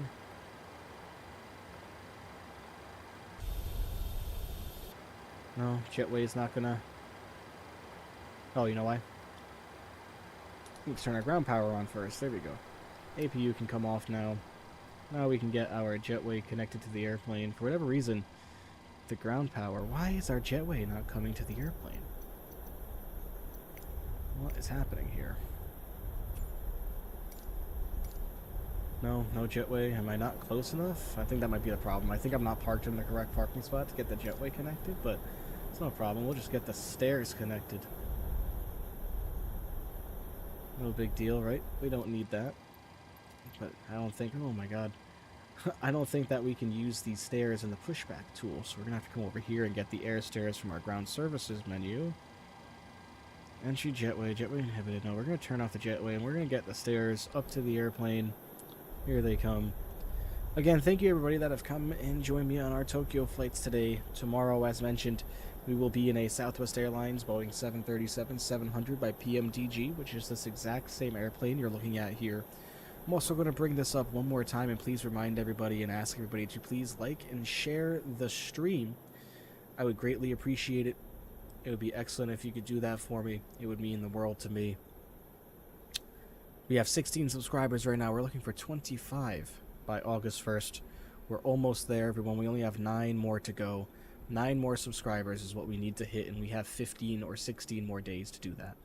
So I think it's more than attainable. I think we'll be able to do it. Please like and share the stream. Hit the like button, turn on notifications, and subscribe, as well as share the stream. Tell your friends about it as well. Let them know tomorrow we will be in the United States and making a couple good hops, and then I think we might be adding another one. Not entirely sure yet, folks. Don't know what's going on. That all depends on how I'm feeling when I wake up tomorrow morning. So either way, I'll check. I'll catch all of you guys tomorrow at noon Eastern time is when the stream starts tomorrow. Greatly appreciate everybody being here with me. It's been a pleasure as always. Take care of yourselves. Have a great night and a great start to your weekends. Take care now.